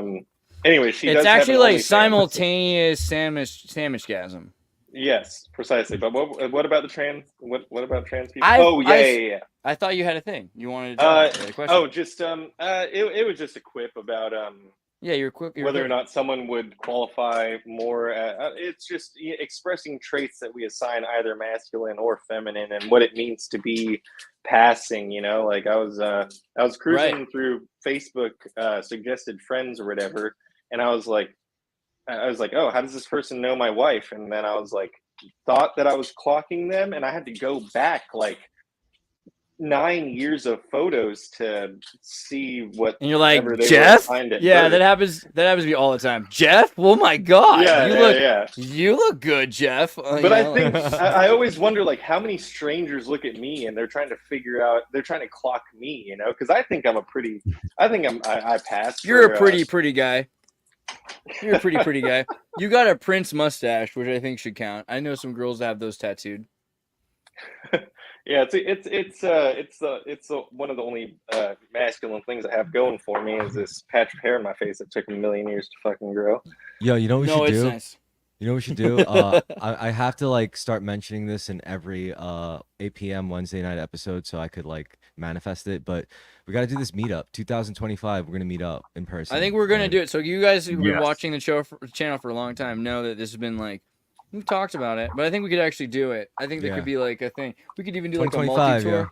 I like New York, I like Canada, and I like Texas. Exactly. I'm thinking Austin. I'm thinking Well, Texas. Montreal, I'm Somewhere thinking Texas. warm. I'm thinking French Canada. I mean, it might be. Yeah, Montreal's pretty dope. We should do a Montreal's pretty Montreal. cool. I You can guys can imagine stay at my Thunder Bay. place. Thunder Bay though too, because like we could get a good deal there. But yeah, Montreal would be cooler. I could admit I like the idea. My wife works at the Omni, and there's an Omni in Austin. Just food for thought. Yeah, Austin seems like the most logical thing because I we're went like to left of center. Texas. I went to Toronto last week. Went to see Infected Mushroom. Nice. Oh That's yeah. pretty cool. It was Ooh. great. Yeah, dude. It was great. Toronto's I a go very to- strange city, though. If I go to French Canada, Yeah, if I go to Canada, it would be my endeavor to stay. I really like. I loved really, Converting fond of your people. Vegetarians too. Well, Great album. I'm fond. It of is your a great people. album. Well, feel free to, it'd be great to have you, Andreas. So if you're ever in Canada or in Quebec, so- let me know. You're so sweet. Valerie Solanas, who wrote The Scum Manifesto, which is a book about white males and how bad they can be, shot Andy Warhol, who after 1968, who after being shot survived, but barely, and lived for maybe 20 years, but in a pretty like suffering sense. And he continued to live amongst only the people he trusted, who were transvestites, but at the time transvestite was a more general term, and I think you could even say a lot of the time they were transgendered male to female women, and I think that's an interesting. I don't know in terms of past. Oh, I just took away Andrew for the wrong screen. The other thing I wanted to say is like the idea of like what we define gender as, because there's this idea of what you do for me, and I think that's true for a lot of cultures. They say, oh, well, women are in the kitchen because I make women work in the kitchen, but that's a Scandinavian thing, and I'd prefer to barbecue. And you look at Africa, right? And Africa is big on this idea that children are children, but they evolve into a point of taboo.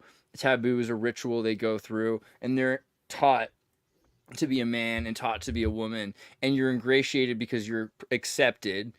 And this is the idea of when you say pass, I think that's a kind of alpha like expression for Right. are you accepted by your tribe, right? And does your tribe accept you as a man or a woman? And that used to mean something because a man, like you had to be, if you're accepted as a man, well, wow, you're going to be hunting with them. If you're accepted as a woman, you're going to be like really necessary when there's going to be like nuts to crack or something. I don't know. There's a lot of things that they force women to do. So passing is about the cultural norms, like imposed, the gender norms imposed by the specific cultures. Like Maybe a person passing as female here would have to go and wear the skirt and put on. People hate that I say that because they're like, well, then, lobsters. But if you take a person from Ireland or Scotland and then they're wearing a kilt, and like people from our culture will be like, well, that's feminine, and it's like they're warriors and they're like whatever. But I'm pretty sure Cleopatra had a shaved head, and I'm pretty sure Cleopatra was pretty hot. So I mean, like, these are just all of these ideas about, and this bothers people because a lot of people are like, gender and sex and biology are the same thing, and I'm just not convinced because so much of gender is a socioeconomic engendering. Yeah, right? but We've the only made reason this happen. The only reason why that's so Programming. controversial is because like that kind of goes against like rebellion of the establishment, right? Like when you realize like, oh, it's not that important, then the people who are like against the oppression of it all, they're like, what do you mean it's not that important? Like these people tried to enslave us, these people tried to tell us what to do with our bodies, these people tried to blah blah blah. But the minute like, it becomes the norm to like say like, oh well, turns out like that stuff didn't really matter at all actually, and that's kind of gonna, I don't know. It's gonna kind of give you like a Pyrrhic victory. Is that what you call it? So this is the thing that trans. I mean, and by the way, Cyrilin, like this is kind of like being. You chime in. Feel free. We're like white people talking about being black, and you're the only rapper here. But we all have genders. We all have genders. I just want to say this really quickly because, to the credit of people who say gender is a class, the word gender does mean class. It's like genre, right? Genre. Classification. So like it's kind of crazy when I talk to like Americans who don't understand the definition of words and they're like gender, but like it literally means like socioeconomic classification. Sorry, Cyrilin, you have a thought? I'm not sure I directly had a thought about it right now, honestly. Like, I identify as a billionaire. Gentle vibe, perhaps. Look, the thing is that you can't Sorry, really social constructs real just by identifying them as like that. No, it's I think that, sorry, but like we talk about gender identity, but I think we've gendered identity itself, and so identity is human genre. It's human, the classification systems we have for genre. Like a person can be an artist or a chef or I don't know, a construction worker My or question is, a nurse or a doctor, and these are all roles that we play, and then we apply gender to them, but those are identities separate from gender entirely. Anyone can be a I see doctor. Kurt as a Pontiac Trans Am. I can see Yo. that. yeah, I have a question though. Why is gender Kurt as binary? a Why is it always like? transformer. Sorry, Why is Say it? what? Why is it always male or female? Like whether you support the gender binary or reject it. Like why is it always has to be a binary? It's not like the people who reject gender binaries The can thing ever is, offer why- like a good third or fourth or fifth. Like that's actually Actually, tangible, it's right? weird how It's- much it but bothers people identity- because when they find out, this is actually, I want to harp on this. Go I for talk it. to people that hate gender binary, or they hate gender multiplicity. They think gender binary is a reality. There's no truth to it. I mean, if you actually are biologically looking at humans, there's XXY, there's XXZ, there are variations.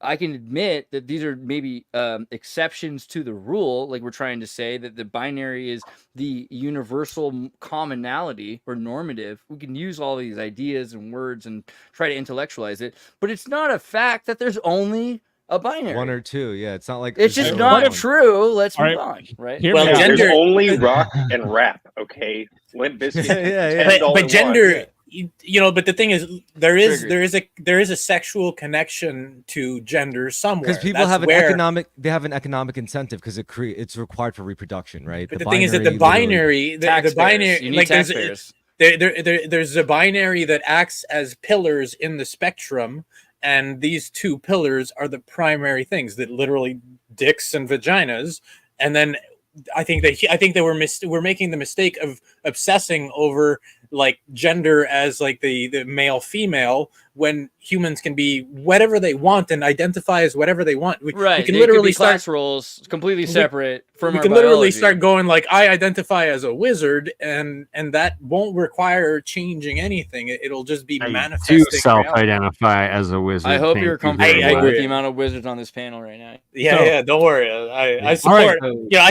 support self identification. But if I identify myself as a wizard, no one else has to validate my identity. And if my identity requires other people to validate it, that's my ego. It's not myself. Well, You are a my fucking rule What of thumb. about It's like I man bear always. unicorn? Because I I do always say- self-identify as a man Man bear bear unicorn. Okay, so You here's can what I do say. it, man. Yeah, I say I I did can a- never. Metaphysically. I Sorry, wrote what a were you saying, section Kurt? about this, if I may.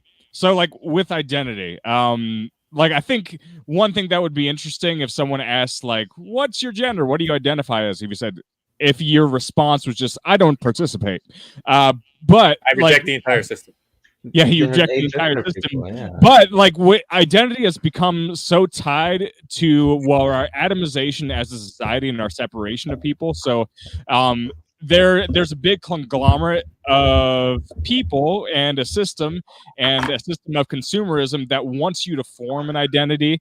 And I think that's one of the big grander conspiracies is that we're trying to market everyone their identity. And that goes for, Right. like straight Christian conservatives, because like your identity is tied to the products that you end up purchasing.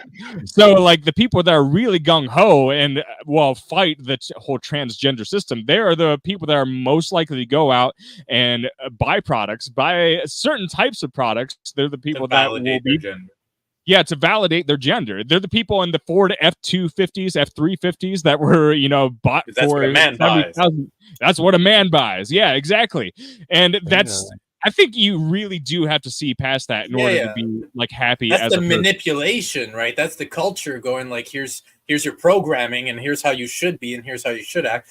But like it's a lie. Anyone can do anything anytime. Anyone can go Well, out. also, I mean, if you look backwards and look at like ancient traditions, even like esoteric traditions, even they say like whether you're born with a male body or a female body, you still have the male and female essences within you. You have a divine feminine aspect, you have a divine masculine aspect, which is honestly my biggest criticism of the whole trans thing. I'm like, you're focusing too much on the material.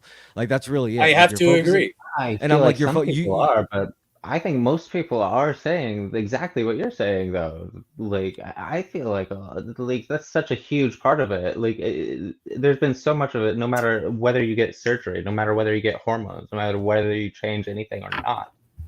Like me, you can be trans. That's been so much of this movement for the past 10 years. That's been the most radical shift is the self-ID addition to it. And that's saying you can be trans in your own body without altering it. You don't need to do that. But the thing is, but if you're not altering it, you're not transitioning to anything. The trans part isn't there. So to me, it doesn't make sense. If you like, we have the sacred feminine and the sacred masculine. We have masculine and feminine within us, but your external self doesn't like that. That's still solid. That's not something like your internal self. You can have a more feminine energy to you, but masculinity and femininity are always tied to genitalia and to reproductive function. And of course, there's a huge, like there's variance within that. There's people who have both. There's people who are, and I think that language does need to evolve for that. But I think that it's a cultural template that people are following. Like I know people who transitioned because they had an existential crisis, and this was offered up to them, and it just became an option. And it's similar to like sort of like the cultural tribes that we have. Like any other cultural tribe, punkers, hip hop, it gives people a lot of meaning, and it gives people a sense of identity and a template that they can use. To add on to that, I would also say this. I would say that if you're a male and you're transitioning to a woman, I would say no matter what, you're still going to have masculinity in you. You're still going to have also femininity in you. And if you're a woman, like if you're a female and you transition to a man, like you're still going to have that's both true, but I wouldn't require the classification, the clause that you have to be transitioning for that to be true. I think that most I'm just saying, no matter anybody, what you do. no, I think like any person, like a woman, a mother is gonna have masculine archetypical qualities. A father's gonna have a feminine intuition for his daughter. Like I just don't know where the trans part comes in. Well, because trans might not have to do with the way we understand biology. It's not trans biology. It's transgender. It's transmimetics. Exactly. Here's my opinion. If you want to treat the freedom of people to entertain the idea, you could call it that, of like transness, I would say that's a sign that humanity has evolved past your survivalist mode. Trans classification, trans class. These are exactly. Because gender is a social construct. But classification systems. But classification systems exist for a reason. We can't just be like, I'm not part of the classification. I'm hyper class. I don't want to let's say, gender. Some people what's Cyrilin saying? What do you say? Sorry. I was just responding. I think to what Vincent just said. Like I don't want to destroy gender altogether. Like these are here for a reason. The binary, everything. Like this is all to shape identity. Like the formation of identity. It's very important. Like in so many ways. We can't just throw it out. A lot of people do want to just destroy gender. They say abolish gender. Like that's a lot of the gender critical movement. They say abolish gender. It's just that's dangerous as fuck. That's dangerous as fuck. Abolishing gender. That's crazy. Like, why do you think so? It's impossible too. That too. Exactly. But even as a person that's like pretty into. But you think gender's plastic? Why do you think it's dangerous, Cyrilin? Oh, I mean, like, I'm a believer in the divine order of reality. Like, I'm not trying to destroy everything, turn it back into chaos. I mean, I understand the stakes. Then what are you trying to do? Ascend? Oh, me? What am I trying to do? Oh, shit! I'm trying to hopefully look at what you guys are talking about. Like a lot of what you guys have been talking about so far is what it's brought to my mind is all these straight people, straight culture, Bernie's really straightest guy now. I mean, no offense or anything about it. It's not like that. It's just not like a dirty word, straight. It's just the fact of the matter. Like Bernie doesn't mean anything by it. He just happens to be straight. He was born that way. Everyone, I'm just a straight guy. just through so much history has been teaching their children, no. Like someone mentioned the Ford F-150 thing to reinforce their masculinity. Is no, boys, you have to buy the truck toy. You get the GI Joe. Girls, you get the Barbie. You get the little girl doll. You get the little doll to like to train it how to like feed and eat and everything. The boy gets the little GI Joe to do war. Like you get blue, you get pink. No, you can't have the pink because you're a boy. You can't. You're not allowed. Like this is all been getting passed down from the parents through straight culture, teaching them this Did you lie. experience a lot of that? Like, were your parents like, "You got to do this. You can't do that. That's for the other people." Honestly, like I got a pretty California version of it, right? Like a pretty I have liberal a take on version. that. I have a take on that. Like, It's a very I'll like just finish it. Like no, I didn't get too much of it. Just a light version. Light all right. So version. what I was going to say is I was going to say this is what happens when like in terms of parenting, because this happened to me too on an extent. So I'm not like judging or anything. Like I'm a part of it, but It's when true. A lot of the hardcore trans I know are from like Nebraska, and their brother was like in the football team. Yeah. I bet. But what I was gonna say is like when you raise your kids and leave it up to like material things, for example, like primarily it's like, oh, my kid will be kept busy with their toys, and then that's when you leave it open to consumerism. Is like, do I get my kid the GI Joe or do I get my kid the Barbie doll or whatever? But if you focus more on say experiences as opposed to material like focal points, and it's really easy to fall in this trap because of shit like video games. Like my dad fucking got me a bunch of video games and all that shit. So I'm just saying, like, if you really are worried about this, which you shouldn't be, like, then just fucking focus more on experiences. What is that? Some mask maracas. Yeah, that's right. So I don't know why I'm wearing a pink shirt, but one of the thoughts I had though, because thinking about this is that are you really sure that it's about biology when you think about how class has changed? Because like with women's culture, women's fashion, women's culture is fashionable. Gay men have designed women's clothing for generations. Women ironically wear their grandfather's hipster sweater, and it becomes like a Vogue cycle. Short skirts for this season, long skirts for that season. They kind of pick up on the trends and everything like that. But there's sort of a plasticity to what it means to be feminine. The idea of wearing blue, it used to be that pink was a man's color. You look at John Wayne, you look at the Brahmin priests of India that are like invading countries and they're like the leaders of places. It's the dickhead color. They're wearing pink, dude. It's macrophallic, right? Which means big head, but doesn't ironically have to do with what we're talking about. So they wearing a pink was then transferred to women in the 30s, 20s and 30s. They started making magazines that said, because it used to be blue. It used to be women should wear blue, and they should have blue. If you have a daughter, have her room be navy blue so that it will subdue her emotional manner and keep her content. Because you know how women are, right? Eventually it became pink. And so for a soul to be born and to see this, and you're supposed to be activating yourself and to be told you're not supposed to use pink. That's a girl's color. But yeah, dude, like pink is an activational chakra color it's freaking Rama, Shiva, Vishnu. They love these Ganesh. They love these colors. You can't take away pink. Then you might, if you're in a really restrictive culture, say, okay, then if the only way that I can exist is to get a job as a woman, then that's the occupation. Because again, engendering is a classification. It's class culture. Yeah, I thought getting a motorcycle was going to make me more manly, but apparently the kind of motorcycle I got, Harley Sportster, and I thought Harley was like you got it on the wrong year, bro. You're a leather daddy. We know Sportsters are a girl's bike, apparently, according to all the real Harley guys. Even though the real ones, that makes you only slightly more guys manly, who hang out though. at strip clubs. That makes you slightly more manly, though. I just ride a bicycle. Like, I think bicycles are the most zen vehicle.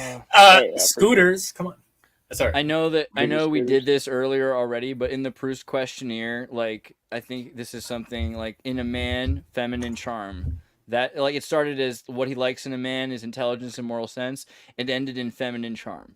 So you're doing all. I grew up. My father was his father died when he was very, very young, and he had a sort of idea like he had to fabricate an idea of what masculinity was, and so he spent his entire life sort of faking his way through masculinity, like I'm gonna get the wife and the 2 kids. I'm gonna work in construction.